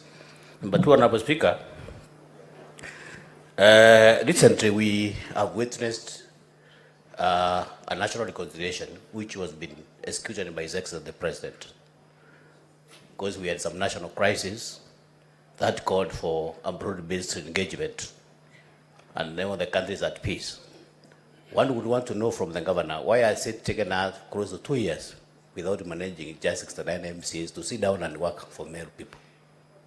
Thank you, Senator. For reconciliation, as I said earlier, I've tried my best to reconcile the leaders. The Mwananchi has no problem at all, apart from the few elected leaders who have some issues. But I sat with Njori, as I said. I sat with the members of Parliament. I sat with the CS, the former CS Agriculture. I sat with the Assembly leadership. The only person that would not have a chance is the Deputy Speaker of this House. There is a lot of progress because when I was here the first time, I had only one MCA. Then for the second impeachment, I had 9 of them. Now I have 23 MCAs on my side. To me, that's a great progress in mind of the political interferences that have been going on and the intimidation of county assembly members by the same leaders. I've tried my best, and I believe as I continue, more will come on board, because I'm doing a lot of civic education also to show the community that they should not disregard the leadership of a woman just because she's a woman or the tradition says so. About the hospital in Meru County, Senator Mofaya, most of our patients come from Tharaka Nithi to Meru General Hospital. They don't come from Meru to Tharaka Nithi, but Tharaka Nithi to Meru. Thank you. Senator Majayo.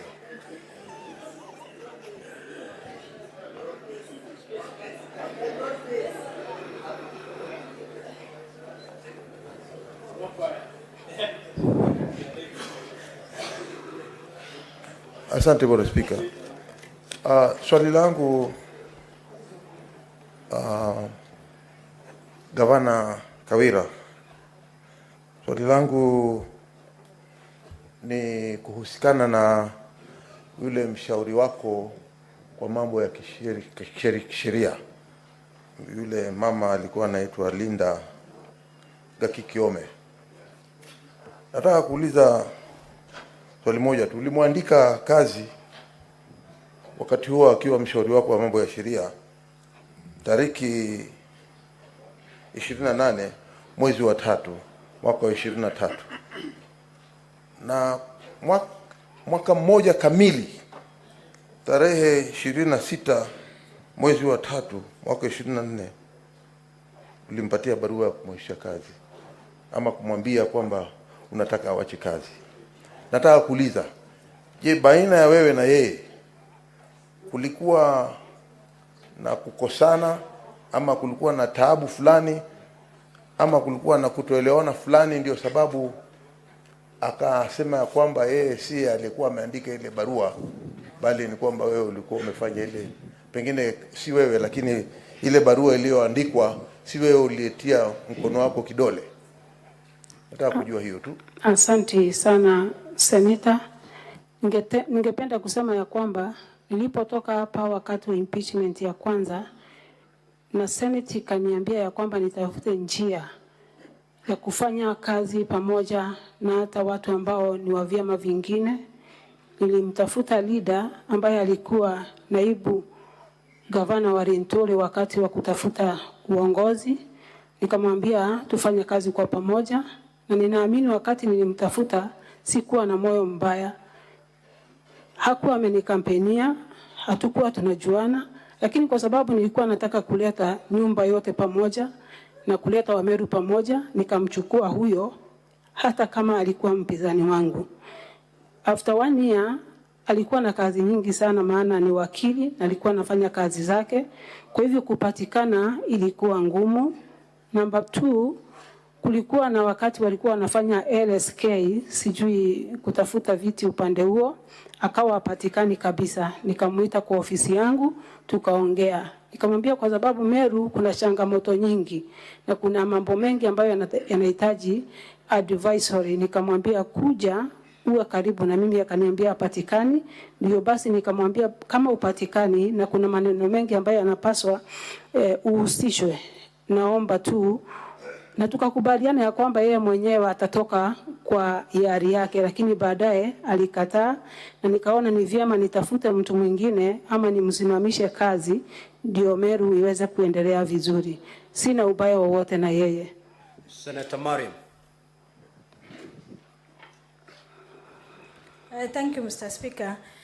I need clarification on Madam Governor. This is the 3rd impeachment on your side. As what is different from the other 2 than the other one? And again, if there is any difference from the other two, which has been already done, how? The second one is about the maternity ward. If at all, if it is not equipped, why is it labeled? And if you have labeled it and there's delivery outside there, it means there is demand. What have you taken? The action you have took when you have saw there's delivery outside there. Thank you. Governor. Asante sana. The labeling of the maternity was just done less than a month ago. We had anticipated that we will have equipment so that we can have the maternity wing functional, but due to the budget constraint, we did not make it for the last 1 month. And I believe in the coming maybe 2-3 weeks, the maternity will be ready for use.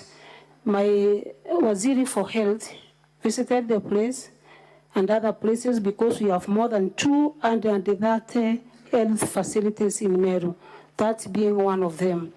Of course, I can agree that we have small issues, but we are still, as a government, looking at how we will improve everything to see that the mwananchi is happy. Senator Wambua.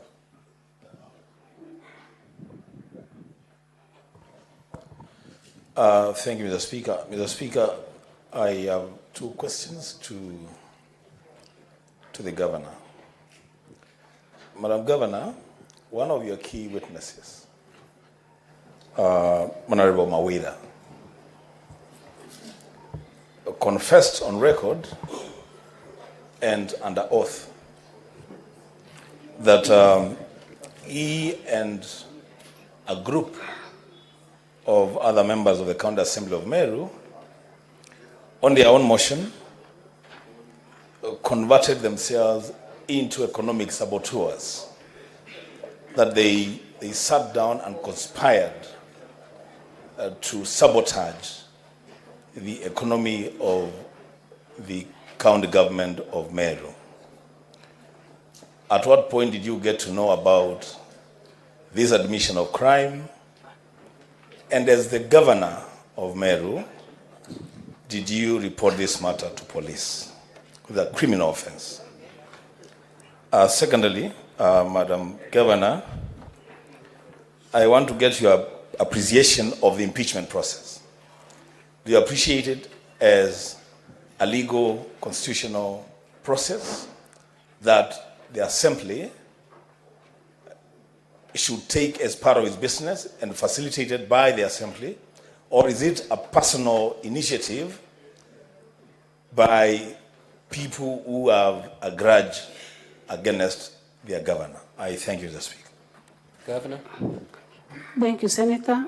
I have not reported any economic sabotage to the police because this is kind of political, which is fueled by external forces to sabotage my administration and also the good work that I do.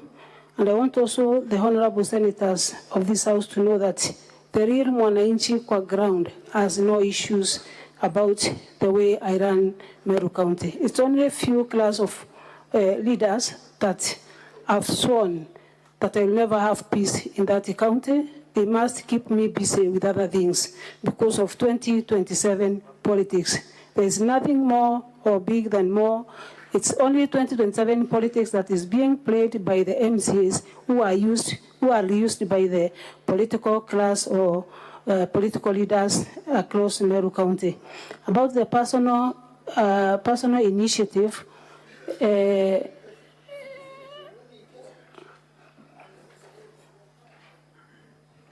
Are you done, Governor? Yes. Okay. Senator Joyce Korir.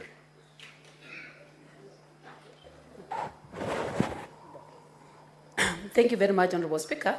My question to the Governor is the efforts that she has put in place, especially on the that impeachment and the relations that she has with the rest of the governors,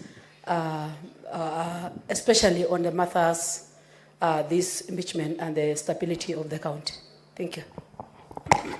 Thank you, Senator. I've made a lot of efforts from the last impeachment. One is by providing to the honorable MCAs of Meru County the ward fund or the ward project to every ward to the tune of 33 million per ward. Number two is involving them to be part and parcel of my tours to the ground so that at least they can assist in participating and knowing what is ailing the community for us to work together. The relationship about myself and other leaders, especially the governors, is good. I have no issues with the other leaders, apart from few leaders from Meru County. Senator Hamida.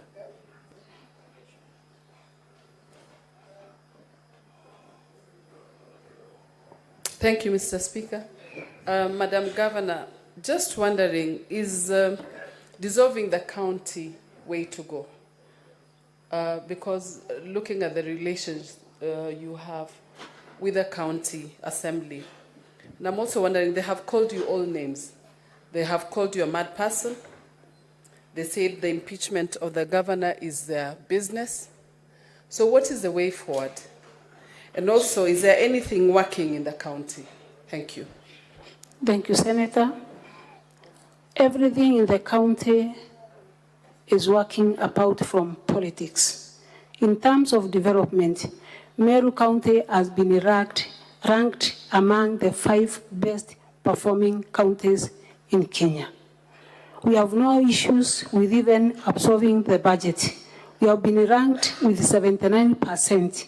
That means that Mwananchi is getting services.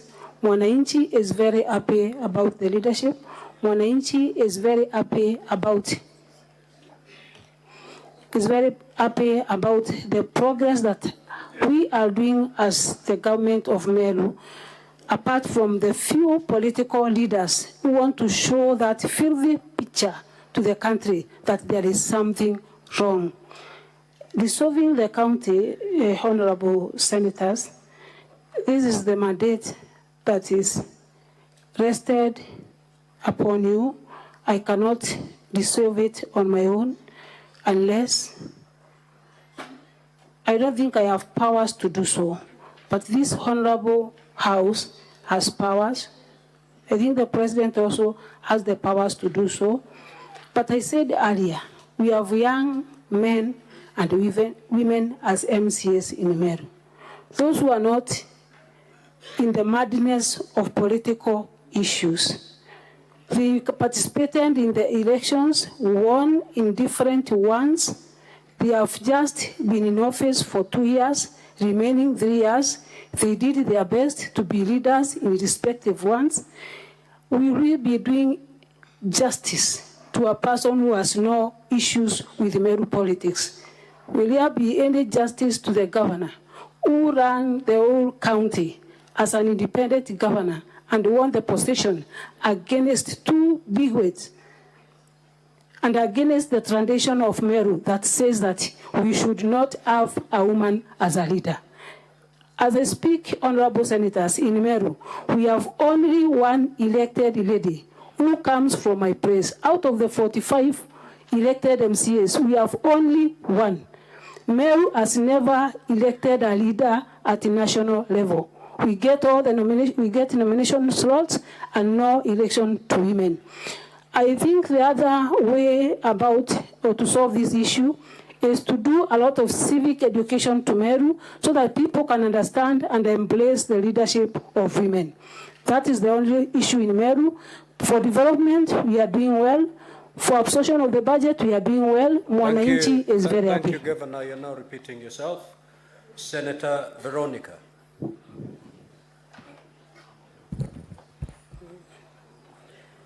Honorable Governor, assume that the impeachment proceedings do not succeed and you went back to Meru to continue with your task as a governor. Do you see possibility of ever reconciling and being able to give development to people of Meru, or will you be back here, will be brought back here by the politics that are causing all this trouble in Meru? Is there a possibility? And have you been able to do any projects in the course of all these squabbles and fights? Thank you, Senator. With all these fights in Meru County, I've been able to do a lot of projects. We've done kilometers and kilometers of road in Meru County. We've done major dams in Meru County. We've done a big rehabilitation center in Meru County. We have renovated, equipped more than 50 healthy facilities in Meru County. We've done more than 31 equipped boreholes in Meru County. We've done and brought up the ECD program for the ECD kids in 777 primary schools in Meru County. We've done a lot in terms of development, apart from the interferences. That is not the question. You've been asked, assuming for purposes of just this argument, assuming you go back to Meru, the verdict is you go back to Meru. With whatever you've explained, the toxic political environment, will you still be able to deliver anything, or you'll be brought back here? That is the question that the Senator... Thank you, Senator. I don't believe in coming back here again, Honorable Speaker. This is because there is a lot of progress from 1 MCA to 9 to 23, and I believe by the next coming 2 months, I will have around 40 on my side. There is a lot of progress since I left this Senate. Senator Mogeni. Hello, Governor. Linda Gaki Kiome, you gave notice of termination 26th of March 2024. How did she take it? And how is your relationship with Linda Gaki Kiome? Is it cordial? Do you talk? Is there any vendetta against either of you? Thank you. Thank you, Senator. She did not take it lightly. She took me to court. There is a live case in court, High Court Meru. I don't think she was happy about it. The working relationship since then isn't good. Now, Honorable Senators, we have to terminate that session. The 30 minutes allocated to this session has long been spent. Governor, you may retire to your seat. Thank you, Honorable Speaker. We are now going to move to the closing statements. And the first team to proceed to make their closing statement is the team from the County Assembly. So, Council for County Assembly, you may proceed to make a closing statement for not more than 60 minutes. Thank you very kindly, Mr. Speaker, sir. We'll have Mr. Murioki taking the first 20 minutes.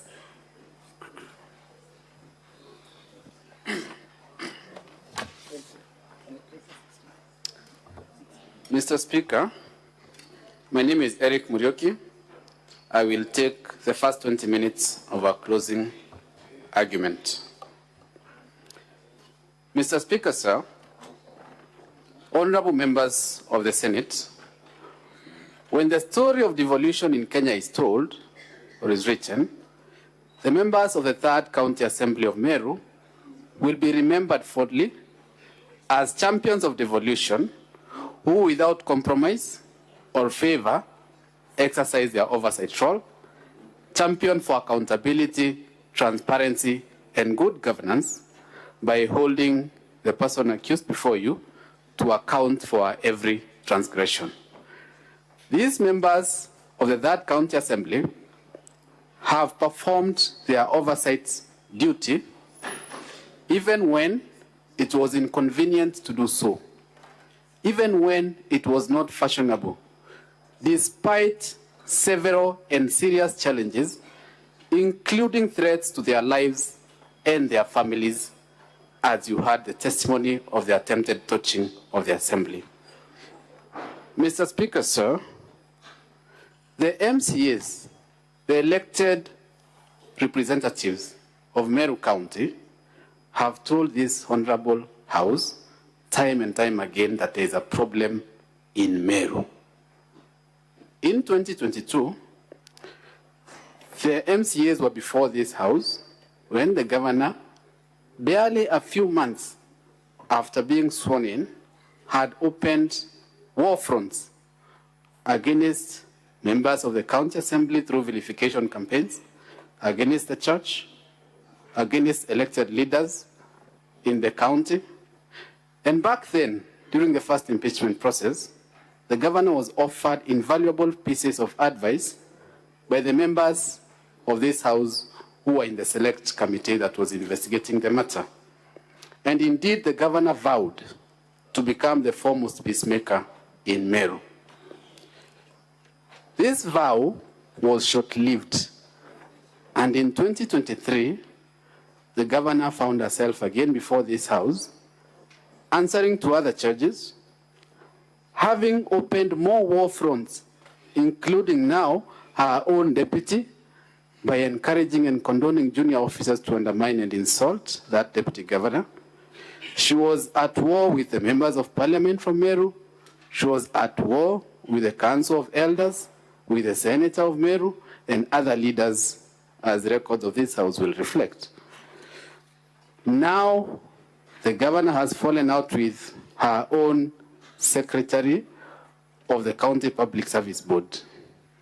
And perhaps inspired by getting away with her actions twice, the governor has now become so bold in her violations of the law to the extent that she has personally, under her own signature, purported to dismiss the secretary of the County Public Service Board in clear and gross violation of sections 58 and 59 of the County Government Act and in usurpation of the powers of the Assembly. Although the governor terms what she did as revocation, she has failed, when put to task, to point to any provision of the law that allows this thing called revocation. Mr. Speaker, sir, for purposes of putting the record straight in this House, once a member of the Public Service Board, or the County Public Service Board, is appointed in accordance with the County Government Act, Section 58, the process of removing that member is as is provided in Section 58(5) of the County Government Act, and upon the grounds that are set out in Article 251 of the Constitution. And despite being advised by her own chairperson of the County Public Service Board, the governor proceeded to purport to revoke the appointment of Ms. Virginia Kawira Mwangaza, who is now only in office pursuant to a court order. Mr. Speaker, sir, honorable senators, surely it cannot be, or at least it cannot honestly be, that everybody else is the problem in Meru. It cannot be that it is the MCAs that are the problem. It cannot be that it is the church which is the problem. It cannot be that it is the elected leaders that are the problem. It cannot be that it is her own deputy that is the problem, and now the County Public Service Board. Mr. Speaker, sir, during previous proceedings before this House, the governor blamed her misdeeds or whatever went wrong in the county on two officers, the chief of staff and the county secretary, in her famously infamous defense of "it wasn't me."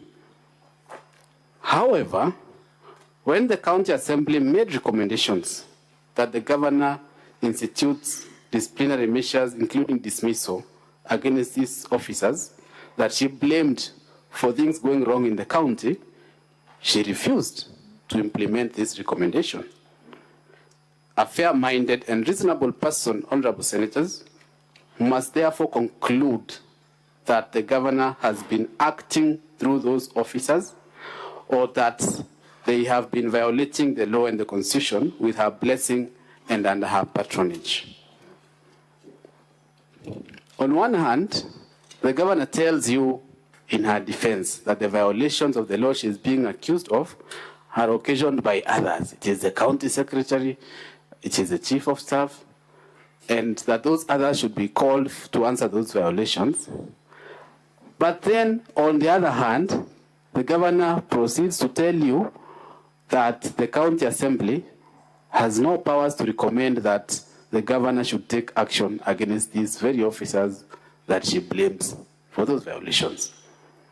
Surely, honorable senators, the governor cannot have it both ways. Article 185(3) of the Constitution of Kenya empowers the county assembly to exercise oversight over the county executive. And one of the measures of oversight is to recommend removal from office of these officers that the governor herself has previously pointed at and blamed for violations of the law. Mr. Speaker, sir, honorable senators, when you retire to make your determination, remember, it is not the MCA's word against the governor's. No, it is the governor's own words and actions against the legal and constitutional requirements of good governance and integrity. Mr. Speaker, sir, honorable senators, you have heard in videos number 1A of the County Assembly and 1B, the governor, in her own words, tell a dangerous lie that 86 million shillings was collected for the burial of the deceased sniper, a fact she very well knew to be false.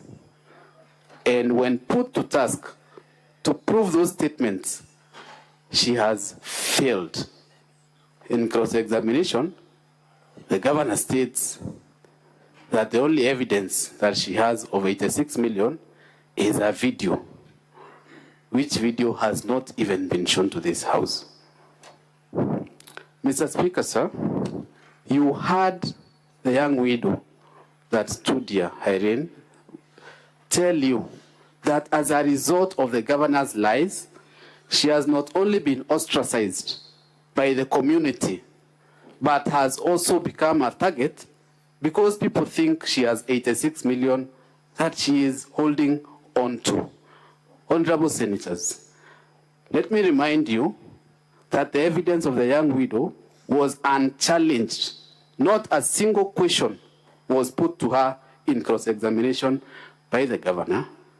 And the inference here must be that she was telling the truth, the whole truth, and nothing but the truth, to the extent that her testimony could not be challenged.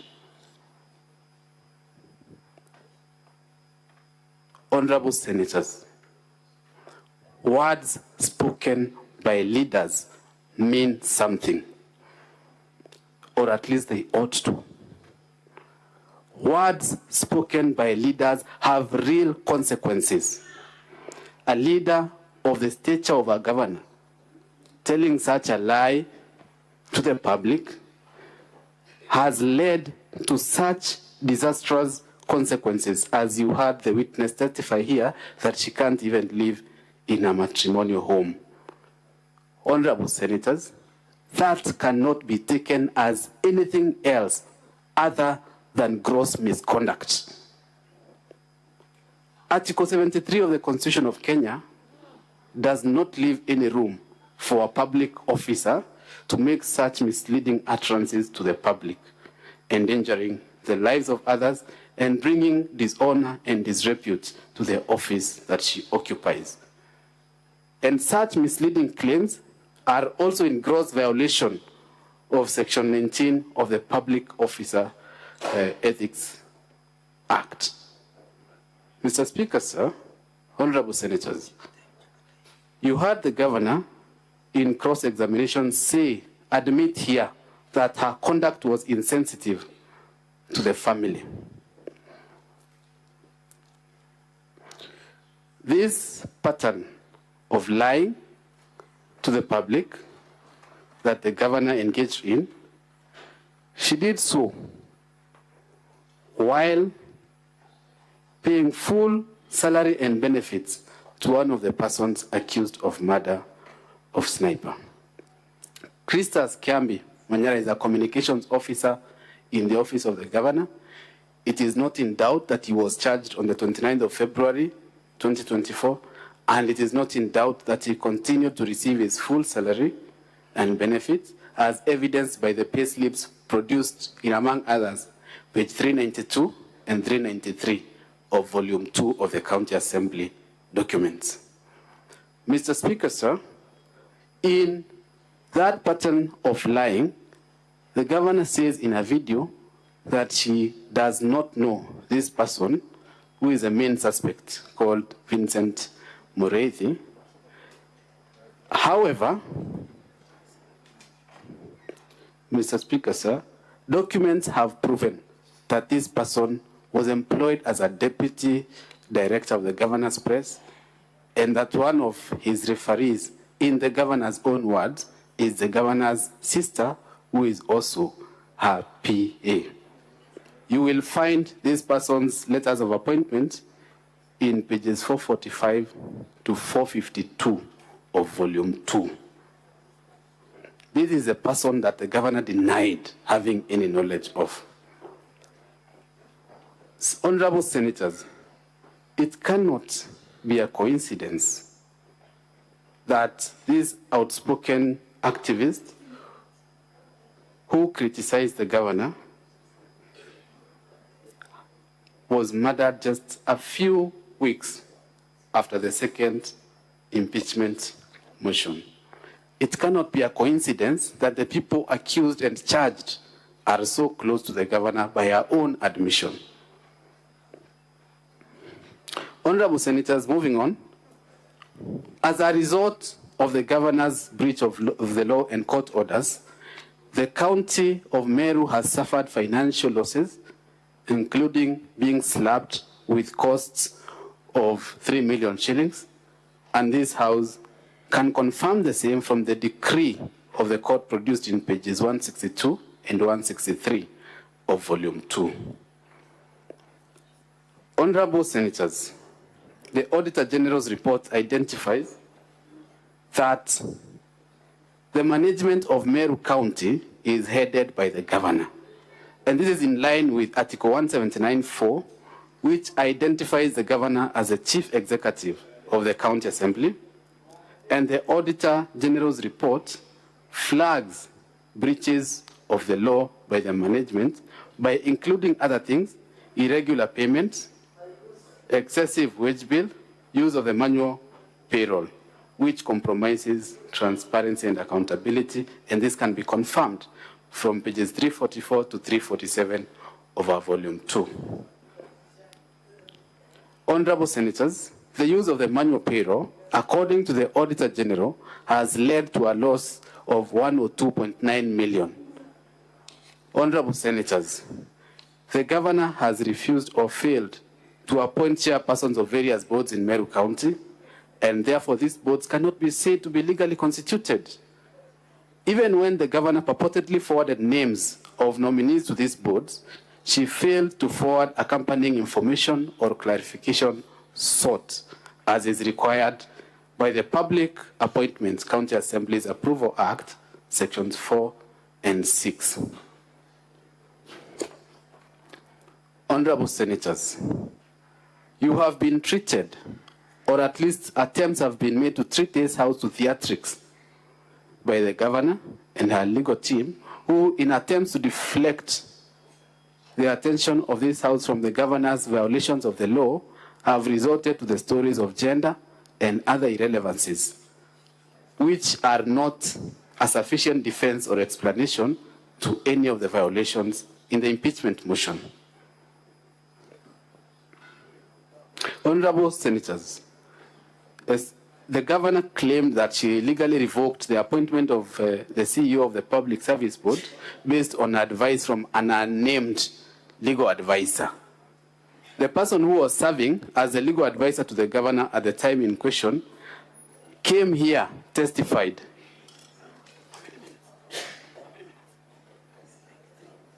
Came here and testified that the internal memo dated 23rd February was a forgery. She saw an affidavit that was presented to this House. Honorable Senators, the said memo bears no name, and there can be no clearer indication than this that it is indeed a forgery. In the opening remarks by the Governor's Council, this House was told that the Assembly is lying, and in fact the words used were that the Assembly is made of pathological liars who have believed their own lies. In view of this forged memo, I therefore ask this Honorable House, and I invite the Senators to ask, who is lying? The same governor who accuses this Assembly, the County Assembly of lying, is caught forging that internal memo. A ruling was made this morning that she should deliver the original memo. She has failed to do so. The governor, in the same pattern of lies, stands here and tells you that she has 23 MCAs supporting her. The impeachment motion, a cursory look will tell you it was signed by 49 MCAs. And simple math tells you that 49 plus 23 is 72. Yet, shockingly, the County Assembly of Meru has only 69 MCAs. So it cannot be true that the governor has 23 MCAs supporting her.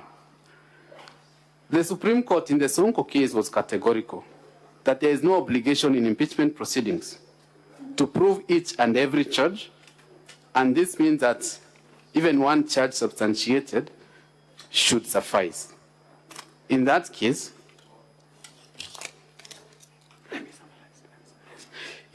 Honorable Senators, guidance was offered that impeachment proceedings are quasi-judicial in nature and are not in the nature of criminal proceedings. They don't necessarily require that criminal culpability should be proven to succeed. All that is required is that these allegations be substantiated. This word substantiate, what does it mean? It simply means to provide evidence. It does not necessarily mean to prove beyond reasonable doubt. It means that there must be substance in those allegations, that they have been proven to have substance.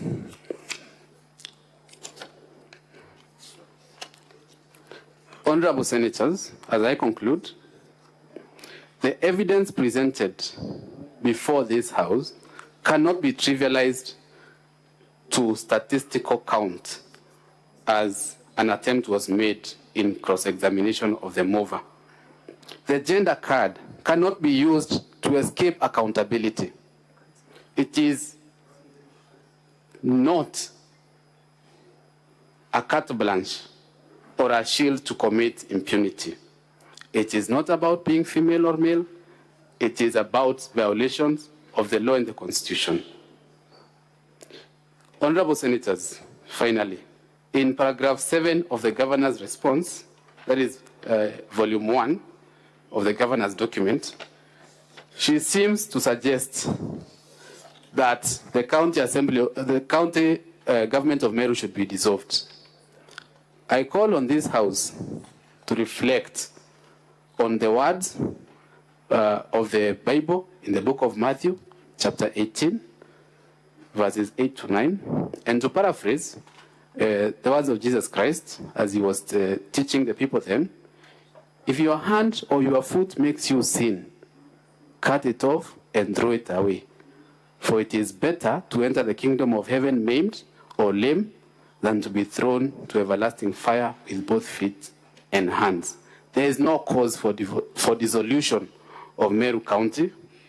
The problem is the governor, and Meru can be saved by removing the governor from office as the Constitution empowers the County Assembly and this Honorable House to do. Thank you, Mr. Speaker, sir, Honorable Senators, and I pray that you will find that the charges against the governor have been substantiated, and I pray that in keeping with the motto of this Honorable House, for the welfare of society and the just government of the people, including the people of Meru, that you will do the right thing and send Governor Kawira Mwangaza home. Thank you. I invite my senior, Mr. Ndegwa, to conclude our closing.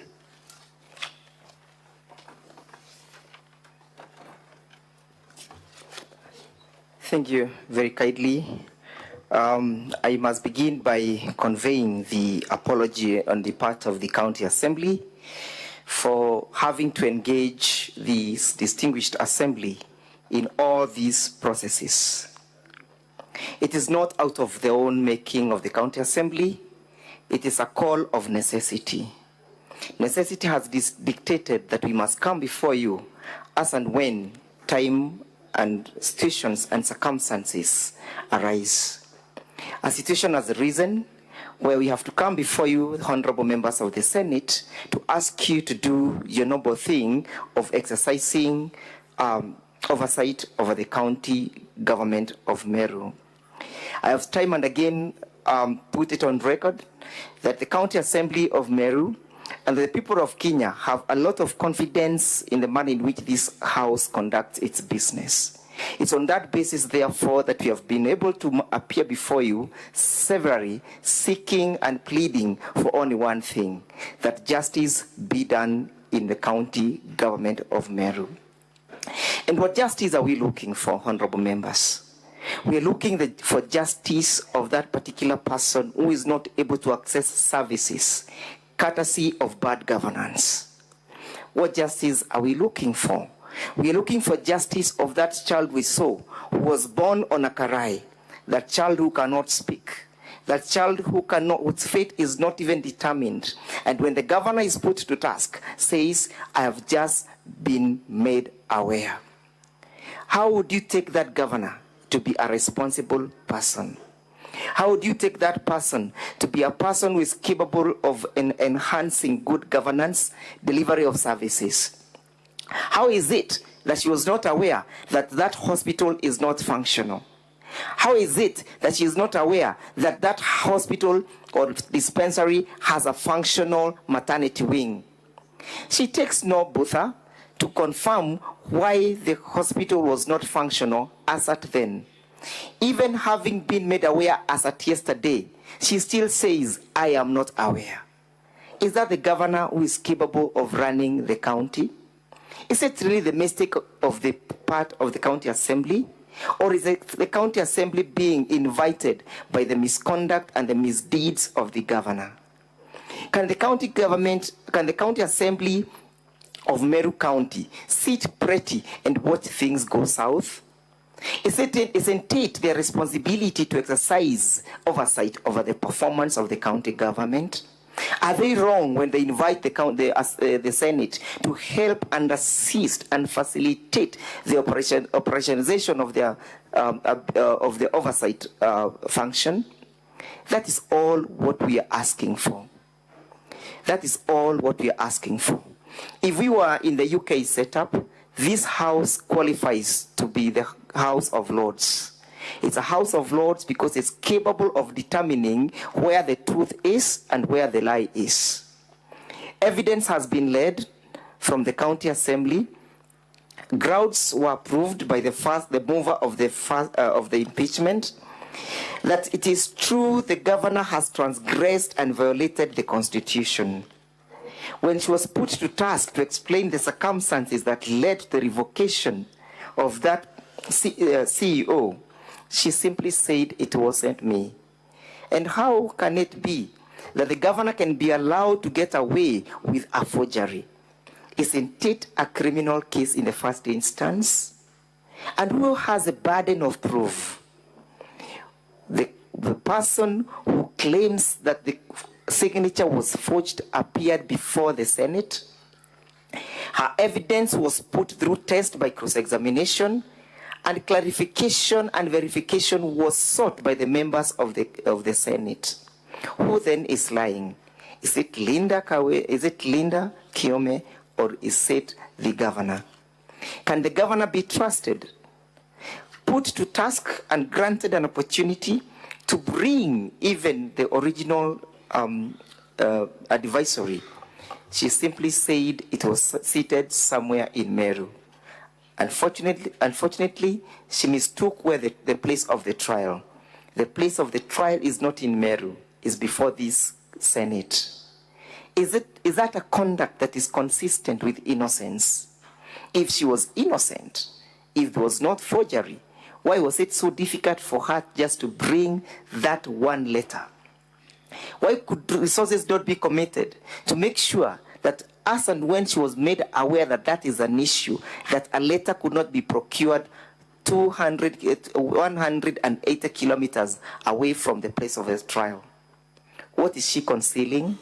What is she hiding? Is she hiding scrutiny? Is that conduct again consistent with an innocent man or innocent woman? I urge you, honorable senators, to find it in our favor that we have proved that particular ground. That the letter that was meant, that the advisory that was meant to rebut our evidence in respect to ground one is a document that is a forgery.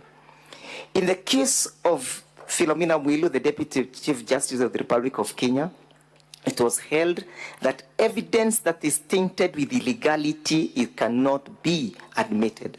The admissibility of that evidence is in question.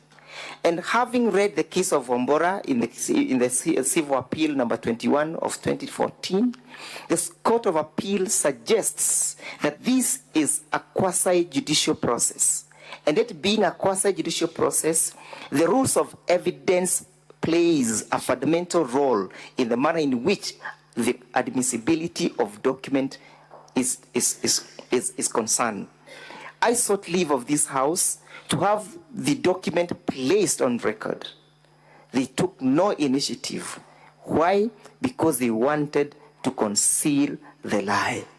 They wanted to conceal the offense of perjury. They could not withstand the embarrassment that a signature was lifted. It matters not whether the governor is an IT guru. It matters not whether she is techno-savvy. It matters that a document was brought before you that is as a result of a forgery. We seek that you find it in our favor, that that particular ground was not defended, it was not controverted, and that the ground suffices to meet the test laid down under Article 81 as read together with Section 33 of the County Government Act. And then what is the threshold in terms of that particular charge? The threshold is that of, it lies between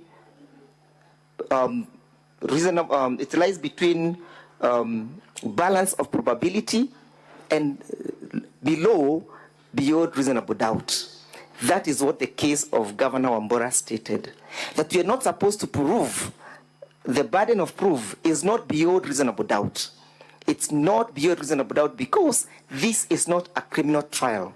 And that distinguishes the case from the case that was quoted by Senator Kajwang, that this is not a criminal trial to seek the county assembly to prove the case beyond reasonable doubt to the extent of seeking the intervention of a forensic document examiner. It's on balance of probability. Whom should we believe? Who should we believe? Is it the person who has committed serious transgressions? Is it the person who is not in touch with the county? Is it the person who is in war with all the leaders in the in the entire county? Is it the person who is not even in good terms with his senator? Whom should we believe? Should we not believe leader? What personal vendetta would leader be having? She is not vying for a seat of governor. It matters not that whether she was a running mate to the previous candidate or not. But it matters that an offense was committed. We urge you, honorable senators, to find that, that in revoking the appointment of CPA Virginia Kawira, Governor Kawira violated the Constitution. She violated Article 10 of the Constitution on the question of the rule of law. She violated Article 27 on the equality before the law and the equal benefits of the law. That Virginia was not subjected to equal protection and equal benefit of the law under Article 27. She equally violated Article 50, that she was not given a fair trial or a fair opportunity to defend her case. When put to task, she attempts to become a linguistic, to purport to differentiate between removal and revocation. When called to task to read the provisions of Section 58 and Section 59 of the County Government Act, honorable senators, she simply could not distinguish. At the end of the day, whether a revocation or a dismissal, it never followed the due process. The County Assembly was never involved. It violated that particular provision. And for that reason, Governor Kawira must take responsibility. Taking responsibility is not an act of cowardice, it's not an act of weakness, it's an act of saying, yes, I was wrong. It's an act of admitting when somebody is wrong. And that is what Article 10 speaks about, the question of accountability. And that is what Article 73, which Governor Kawira has violated, speaks about. Article 73, honorable senators, speaks about a person who holds the office of a governor or any other office in the Republic of Kenya, breathing confidence in that particular office. When Governor Kawira lies blatantly, openly to the whole world that she was able to procure an advisory opinion, who can believe her? Is she breathing confidence in that particular office? Should she not be held to account? Is she not bringing that office to disrepute? Honorable senators, we submit that that particular charge has been sufficiently proved. On the question of the appointment of the chairpersons, again we prove that we have been able to dispose of our burden of not proving this allegation beyond reasonable doubt, but on balance of probability that yes, Governor Kawira has crippled the operations of the Meru County by blatantly failing and ignoring and or neglecting to execute her functions as a chief executive of Meru County.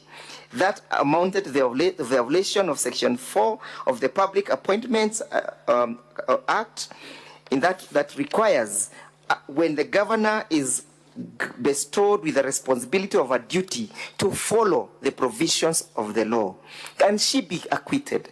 How many times is Governor Kawira going to commit transgressions and get away with it? How many times? When she gets away with the transgressions, where do we leave the people of Meru County? Do the people of Meru County equally deserve justice? Should there not be a balance between the people of Meru County? Where should the balance lie? How should the balance swing? In whose favor is the balance swinging? I suggest and propose and submit that the balance swings in favor of the people of Meru County. They deserve justice before this house. They are crying out for justice. They are looking upon you to dispense with justice. And there cannot be justice by sending Governor Kawira back to Meru. The only justice that can be served, I suggest, is telling her you have failed in your duties, you've neglected in your duties, you have violated the Constitution, you do not know what the Constitution dictates. Remember, she swore to defend this Constitution. But she is one of the greatest transgressors of the same document that she's seeking solace and reprieve from. Honorable senators, Governor Kawira has come before you with dirty hands. She deserves no favor. She deserves no kindness. She deserves no kindness before this particular house, before this Senate. She has come to you with dirty hands. She is not even remorseful that a toddler was born in a Karai when there is just an adjacent health facility. There will be no any other reason for sending Governor Kawira home, please remember the fate of that particular child. Remember the fate of that particular mother who got embarrassed on that particular day. Remember the interpretation that was done, that men and women had to make sure that young children do not go near that naked woman to see her nakedness. How many embarrassments will this house be treated to? Isn't that something that we need all to take cognizance of? Was that video proving failure of service delivery? Who is responsible of delivering those services if it is not Governor Kawira, who has proved on oath that she has failed? Who else should we hold accountable? Who else should we hold accountable? Should she even be allowed to hide behind the cultural card? She has said and submitted that it's the culture of the Meru people to become and to look down upon women. I believe honorable senators who are present before this honorable house, including the senator of Meru, is a family man. There must be a woman in that particular house. If the senator is a misogynist, how does he live with his wife in his house? How does he live with his daughters in his house? If it is true the people of Meru are masculine, how do they multiply and perpetuate the Meru generation? That is a blatant lie. She shouldn't be allowed to hide behind issues that are not founded either in law or in fact. She must be told, it's now time for you to go. She must be told, we have given you 2 opportunities, you have failed to reform. She must be told, the Senate has listened to you severally, but you have failed to conform. She cannot conform, she will not conform, she will not reform because she is not a reformist. She does not understand the story of a reformist. Or what she understands, as indicated in her submissions and evidence, is that the county government, the county assembly is telling the story of the single story. Which other single story have we told the Senate other than the single story of the violations of the Constitution? Which other single story have we told this House other than the story of the suffering of the people of Meru County? That is a single story. We have no another story. It's a single story of the suffering of the people of Meru County. They are craving upon you, honorable senators, to save them. They are craving upon you to save them from all these blatant violations. On the question of refusal to implement the recommendations by the county assembly, you might want to ask yourself, why the failure? It was not a coincidence. It is by design, because it's the conduit between the governor, the chief of staff, and the county secretary. That web must be in existence for Governor Kawira to exist. That is why it was impossible for her to implement the report recommended by the county assembly. Those are her conduits. If you find any mismanagement, any embezzlement, any failure of good governance, look at that web. It must be maintained for Governor Kawira to continue transgressing the county. It must be maintained for Governor Kawira to continue perpetuating the suffering of people of Meru. Why is it so difficult for her to implement that report?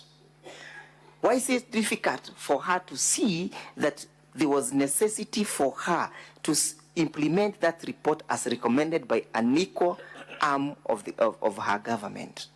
The answer is one. She needs that network for her to perpetuate illegalities that she's perpetuating currently in Meru County. When put to task whether the reports and why they were not implemented, she simply said they were not sent to me. Evidence was laid that yes, they were submitted to her, they were received in her office, and she blatantly refused to act to it. Why? I think and submit that she does not understand the weight behind accountability.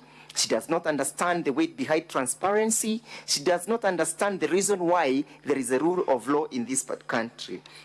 Count 2 on misconduct.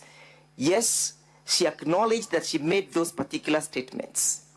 She said, yes, she made those statements about the 86 million. She acknowledged misleading the people. She acknowledged that there was not only one account and that whatever she was saying was falsehood. If a leader cannot be held account for the statement that they make, then where is this country going? We must tell the current generation and the future generation that it is important to speak the truth, that it is important to stick to the way of the truth. That is what is right, that is what is just. Did Governor Kawira maintain the path of truth? Did she stick to the path of truth? Did she do what is right in the circumstances?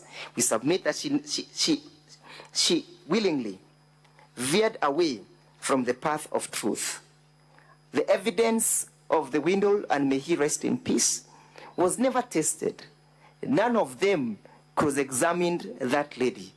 Her evidence went uncontroverted. Is it usual for a defense counsel not to test the veracity of the evidence of a witness who is putting up a case, and a serious case such as this one? It is not usual. They only knew that they have nothing to cross-examine that lady on, and that whatever she said is therefore truth. And as such, we submit that Article 10 again was proved which speaks to values of and principles of governance. Among them, the value of good governance, the value of integrity, the value of accountability, the value of transparency. How can a person lead a county if she has a deficit of integrity, if she has a deficit of accountability, if she has a deficit of transparency, if she cannot respect the rule of law? How can she lead the county? The county performance is premised on the laws. It's premised on the rule of law. If she does not respect that rule of law, is she then worth her salt? Look at Article 73 of the Constitution. It's paramount when seeking to establish whether or not this allegation has been substantiated. It speaks about the authority assigned to a state officer.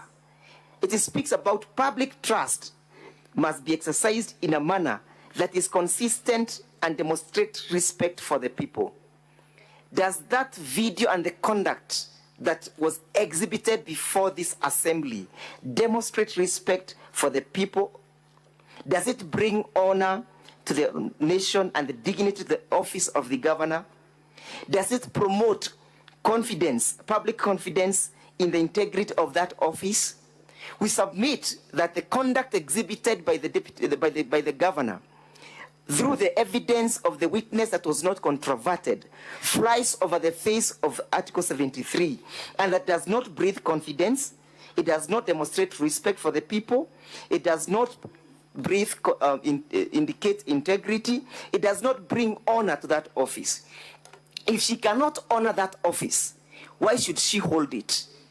If she cannot honor that office, why should he keep it? If she cannot honor that office and she has no dignity for it, why should she keep it? Honorable Senators, I urge you to find it that that provision has been proved and has been substantiated.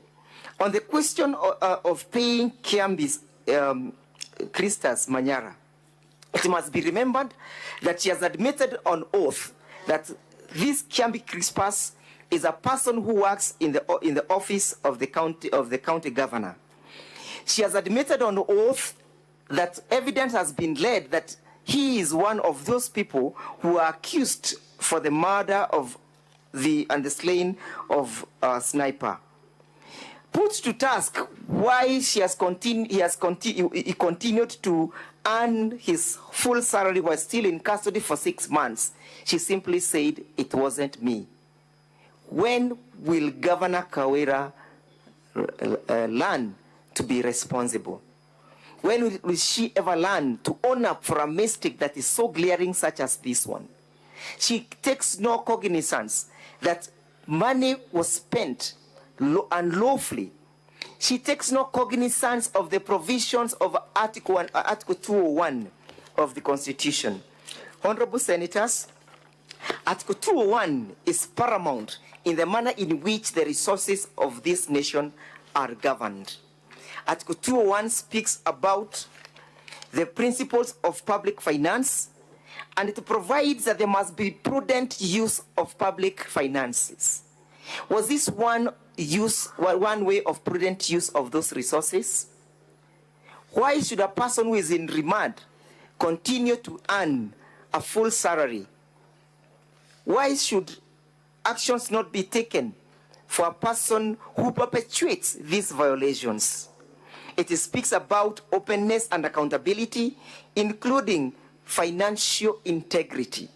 Was that the best way of applying the meager resources? Honorable Senators, as I pen off, I urge you to fight it, that this act and conduct must be attributed to the governor. There is clear nexus that the governor knew that this person is in custody, having worked in his office. It then is responsible of the governor not to know that a person attached to her office is not in office for 6 months. How responsible is that governor if the governor cannot learn that a person who is attached to her office is not present? How can she be allowed to get away with this? This is a governor who is incapable of running the affairs of Meru County. We ask you, Honorable Senators, and we humbly submit that you pave way for her to have another person manage the affairs. This is not about being a woman. Accountability is not being a woman. There's nothing to do with being a woman when you are called to order. We are all called to allegiance, to play allegiance to the Constitution. It's so easy to tell a lie, but so hard to maintain the same. Telling a lie is the easiest bit, but telling the truth and pretending that you are lying is so hard. Success and any other success requires that an individual must accept responsibility.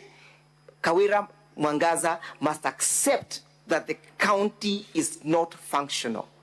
It is not functional courtesy of her misdeeds. Accepting that one has failed is not a sign of weakness. Accepting that one has failed is not a sign of weakness. It's rather a signal that is being directed towards that particular person to check her true north. As I sum up, accountability is when you accept responsibility for the consequences of your actions. Accountability is when you accept consequences for your actions. And the consequences for the actions, as proved by the County Assembly, demands that Governor Kawira must go. As I sum up, and I want to repeat what I earlier submitted, that for there to be proper running of the county government of Meru, Kawira Mwangaza must go.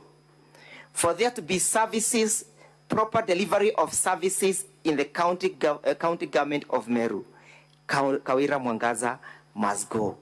For the women of Meru County to access maternity services, Kawira Mwangaza must go.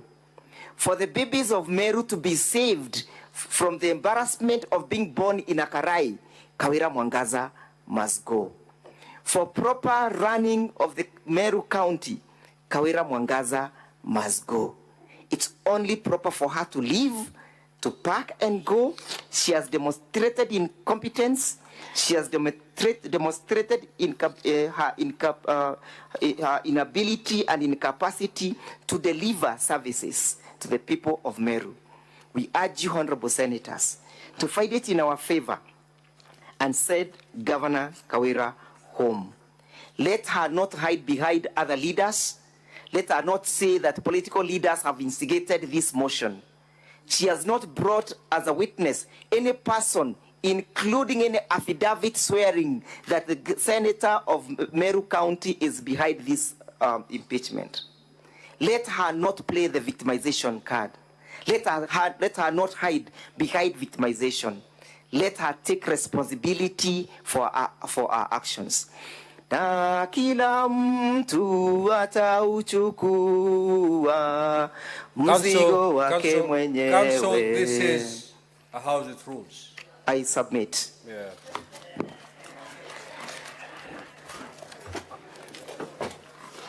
Council for Governor, the floor is yours.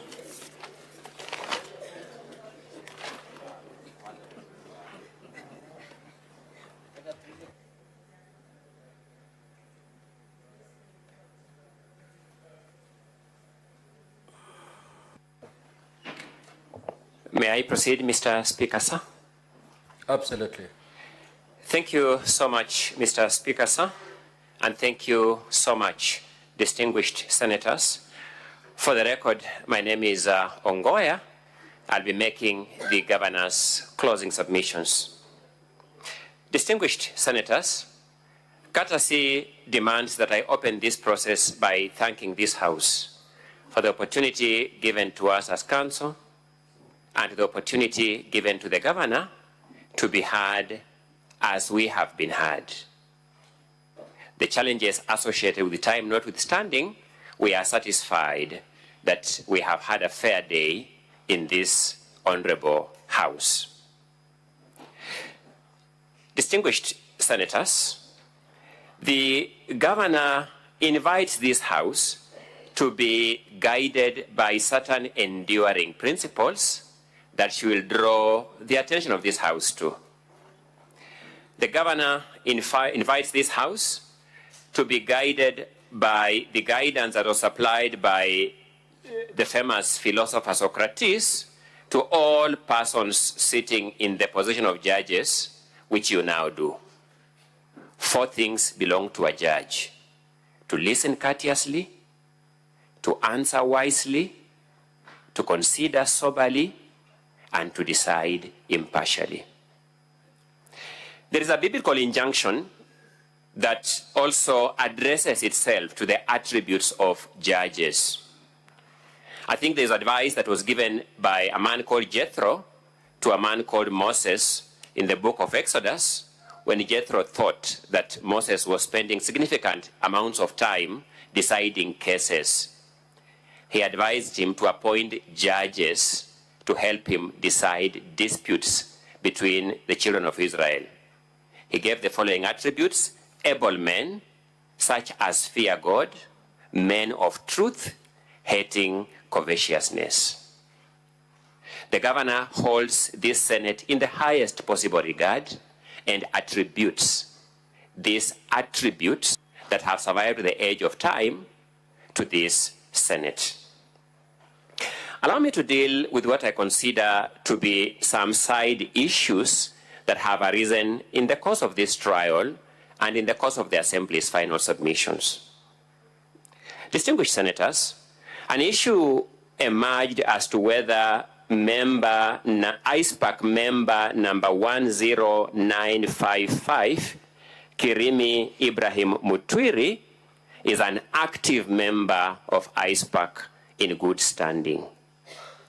Fortunately for us, like many other professional bodies, the data of many of us professionals is now available in the public databases of the respective professional association. Any senator who cares to search member number 10955 on the member search engine of ispac.com will get a chance to satisfy themselves as to the active status and good standing status of that member. I repeat, member number 10955. Each senator is at liberty to search on the website ispac.com/search-member to establish for themselves the standing of that member.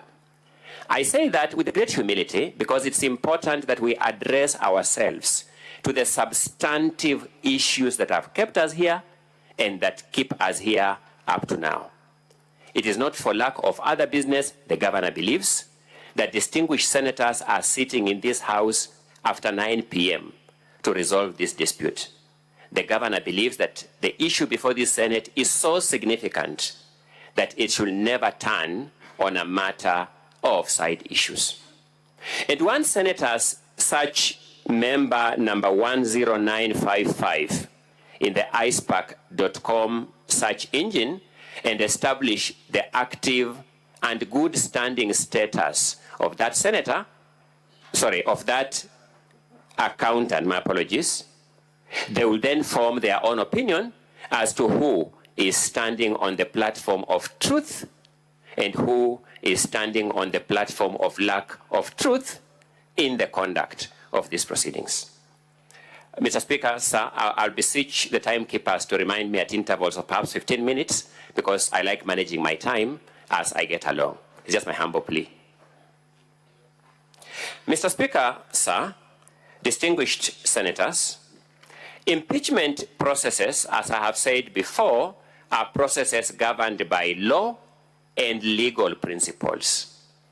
It is now settled by no lesser authority than the Supreme Court of the Republic of Kenya that public participation is an important pillar of the impeachment process. It therefore means that if an impeachment process is undertaken on a foundation of lack of proper public participation, then that particular impeachment process cannot stand the test of scrutiny. I want to take these senators through the public participation report in volume number 5 of the County Assembly's documents so that these senators in themselves can ascertain whether that principle was satisfied. If the senators can access volume number 5, the largest possible volume of the County Assembly's documents, I'll beseech them to look at page number 35 of that document. Page number 35 of volume 5. It is the biggest volume in the County Assembly document. And if you look at page number 35, there is a photograph on that page which is supposed to be a photograph of the members of the public attending a public participation function at Abogeta West Ward. I then, distinguished senators who have seen that photo, beseech them to look at page number 30 of the same volume. Page number 30 of that volume,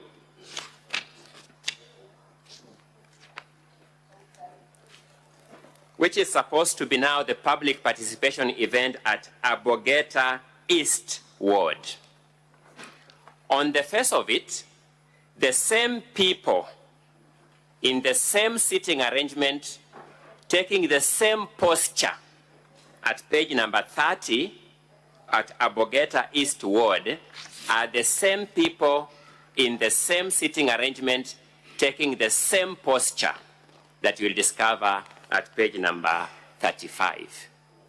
I leave it to your able judgment about what that says of the integrity of this public participation process. But that's not enough.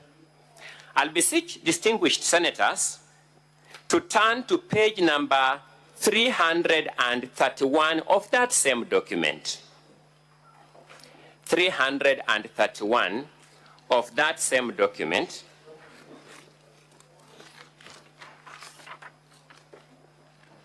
May I urge that we start at page 330 for proper context. At page 330 is a title of minutes showing that this should be a public participation event at Akirangondu Ward, in Akirangondu Ward at Machungulu Social Hall. I'll beseech distinguished senators to look at minute number 3, which runs from page number 331.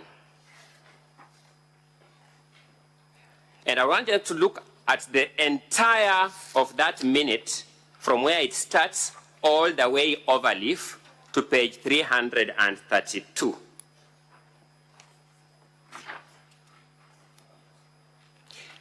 To make my point, I would ask the senators, while keeping their finger on that minute, to turn to page number 373 of the same bundle, while keeping a finger on this page 331, to turn to page 373 of that bundle. They will see that these are supposed to be minutes of a public participation function in Mbeu Ward at a place called Kimiri MCK. These are supposed to be events done on the same day at the same time.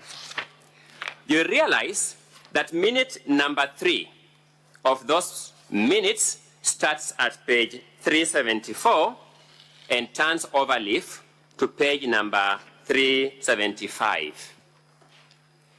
This minute takers somehow meticulously used the same words word for word across 1.5 pages of minute taking of an objectively taken set of minutes. Distinguished senators, while at it, I want you to turn to page 390 of that same bundle.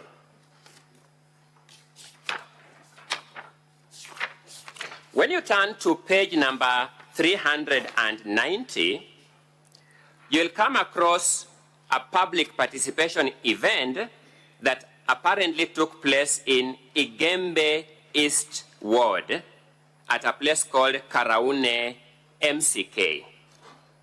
And just for comparison, I will then urge you to turn to page number 393.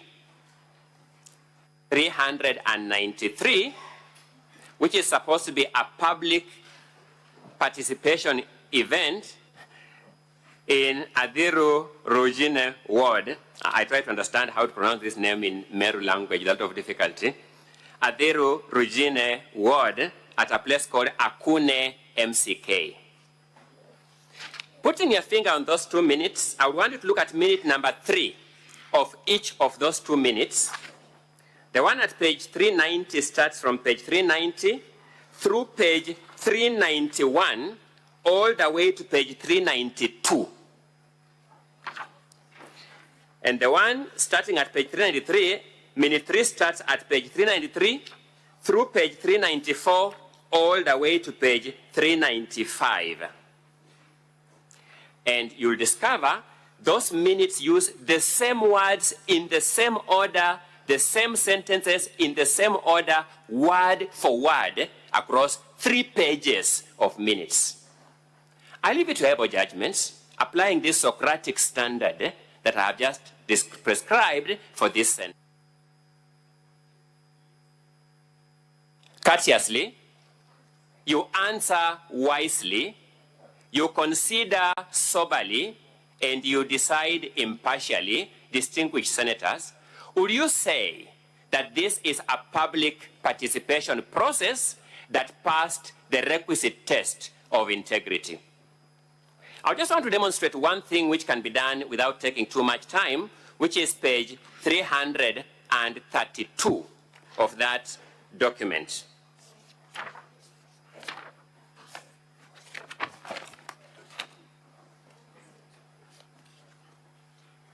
At page 332 of that document, which is part of the minutes of a public participation event taking place at in Akirangondu Ward at Machungulu Social Hall, at minute number 4. At minute number 4, you'll come Sorry, my apologies. I want us to go to page, my apologies. I misled you when I referred to 332. I want us to refer to 370. Let me see where this brings out the point, then I can conclude just so that we don't waste a lot of time. Let me look at 373. If it doesn't, I'll just go to the next minute, then we clear that in a short while. Yes. Thank you so much. That is the one. I wanted to look at page 332, minute number 4 at Akirangondu Ward. The minute taker says as follows: members of the public, upon equal and fair representation from across the locations in the ward, ended the meeting at 1 p.m. Full stop. A member of staff from the county assembly gave closing remarks and thanked the members of the public for exercising their constitutional mandate and conducting their exercise peacefully and inclusively. When you go to page number 375, which are minutes of a completely different ward, you also see minute number 4 in Mbeu ward, where members of the public, upon equal and fair representation from across the locations in the ward, ended the meeting at 1 p.m. A member of staff from the county assembly gave the closing remarks and thanked members of the public for exercising their constitutional mandate and conducting the exercise peacefully and inclusively.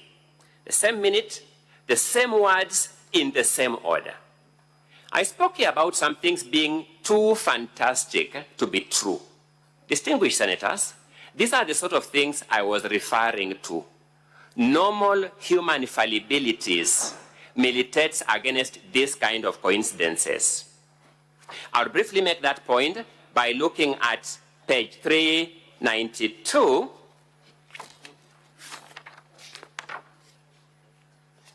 At page 392,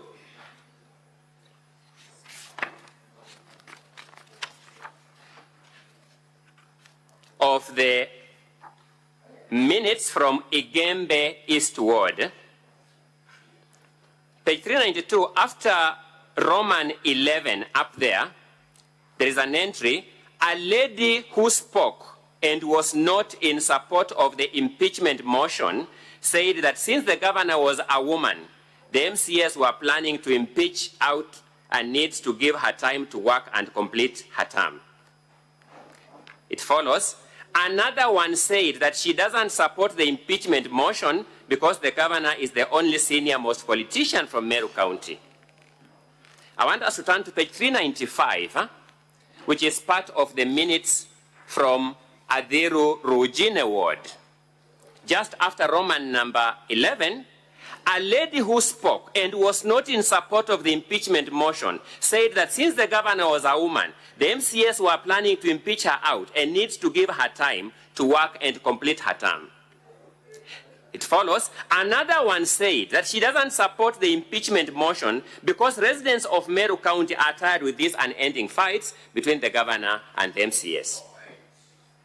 Distinguished senators, I leave it to your able judgment as able men, such as fear God, of truth, hating covetousness, using this standard of Jethro as he advises Moses, to determine for yourself the quality of public participation that underwrites this motion. We are looking at a document that is 1,344 pages. Time cannot allow us to continue with this kind of analysis, but the point has been made. Allow me to move to the next point.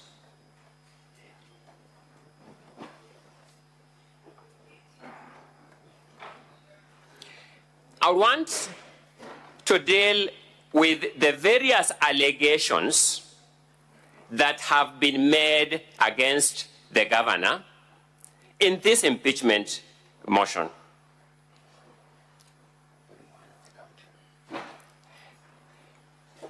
If you look at the impeachment motion at count number 1,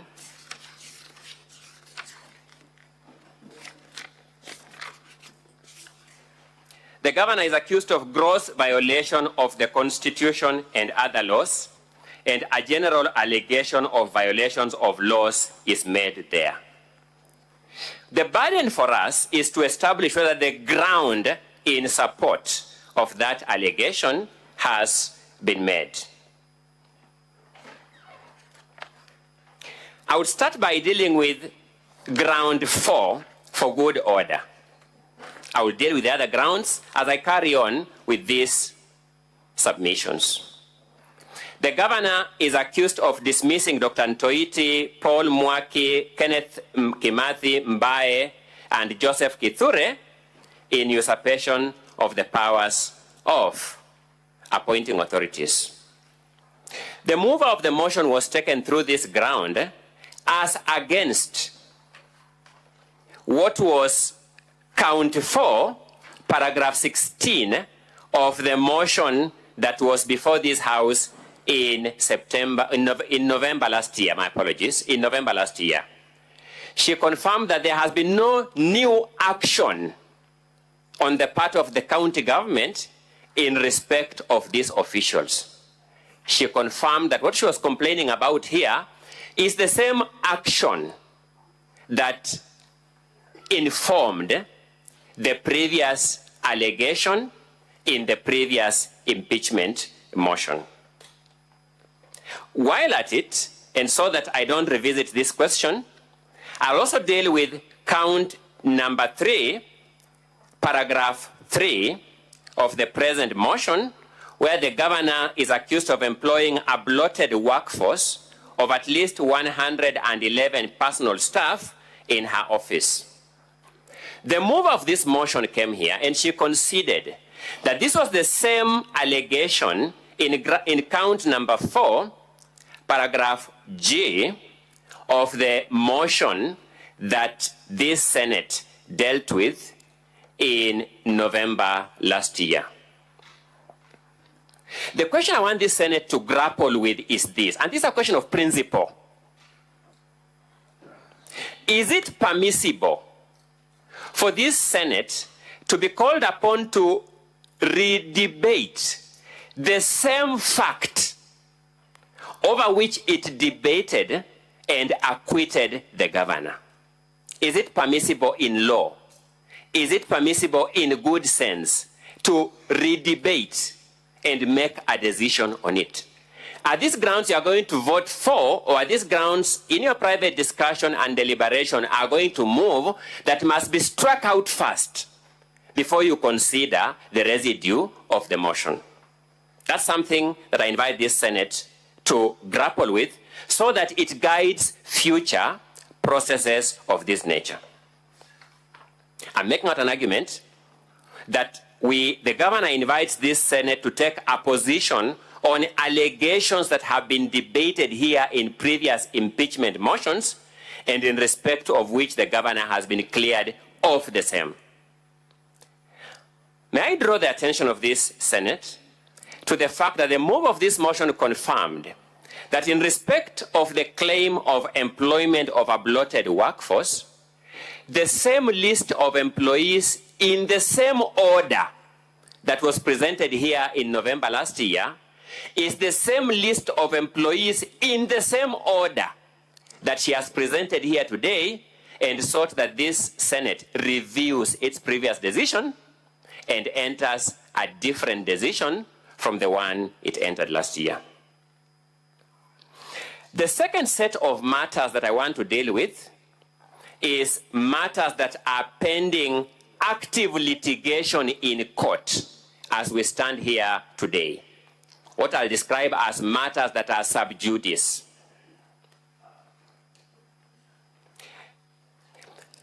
Count number 1, paragraph 1 of the impeachment motion alleges that the governor illegally revoked the appointment of CPA Virginia Kawira Miriti as CEO of the Meru County Public Service Board. Distinguished senators, it is not in dispute that this matter is pending active litigation as Meru Employment and Labor Relations Court, case number E002 of 2024, Virginia Kawira Miriti versus the Governor, Meru County. The Governor invites this court to consider as a matter of principle what is its policy on matters sub judice. What is the policy of this Senate on matters that are pending active litigation before other competent institutions of dispute resolution?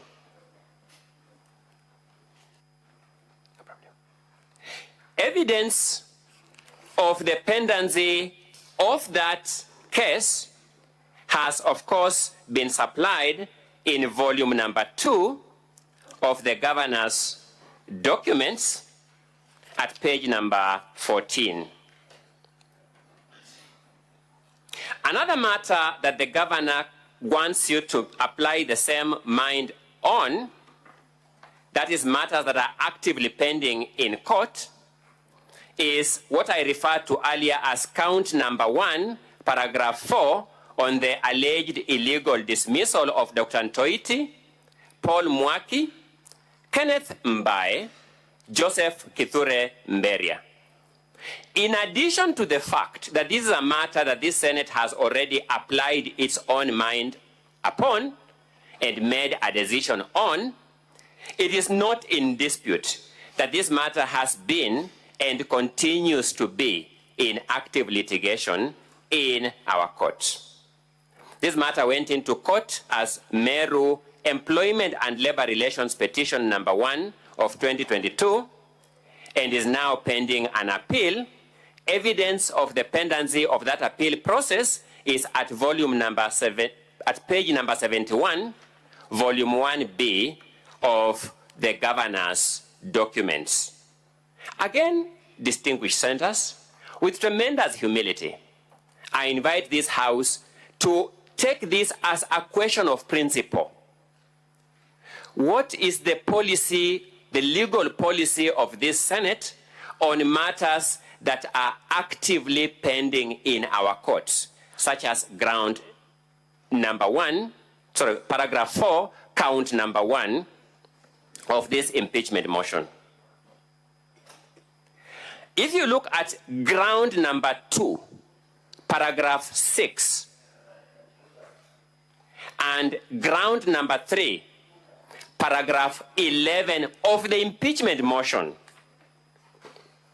that motion, just for good order, is in the County Assembly's documents, volume 1.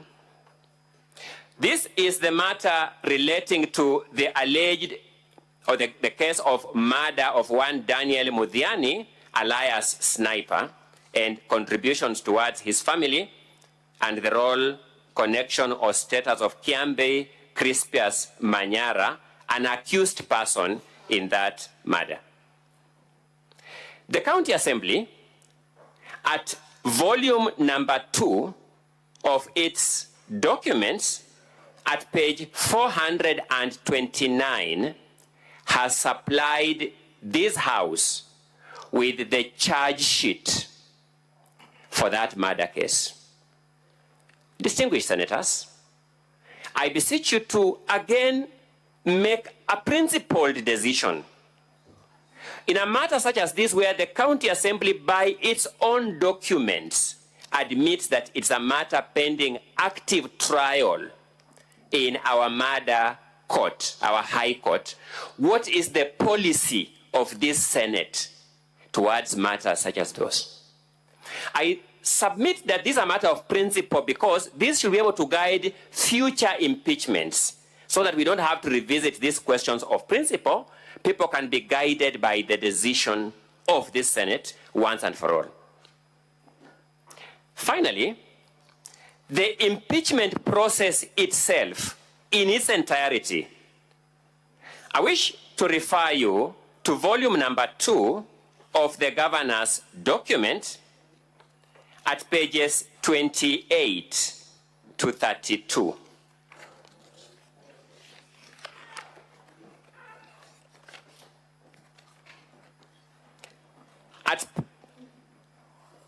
page 28, you can see Meru Constitutional Petition number E013 of 2024. The parties to that case are Honorable Kawira Mwangaza, petitioner, and the County Assembly of Meru, respondent. The two parties now appearing before you and represented by counsel, as has been the case. If we turn to page number 31 of the Governor's volume number 2, there is a ruling of court which says the upshot of the above is that the impeachment process is halted pending my ruling, and since this matter is of public interest, the ruling on the interested parties and the main petition will be delivered on 29th July 2024 via email to all parties. It is in the public domain that that ruling was not delivered.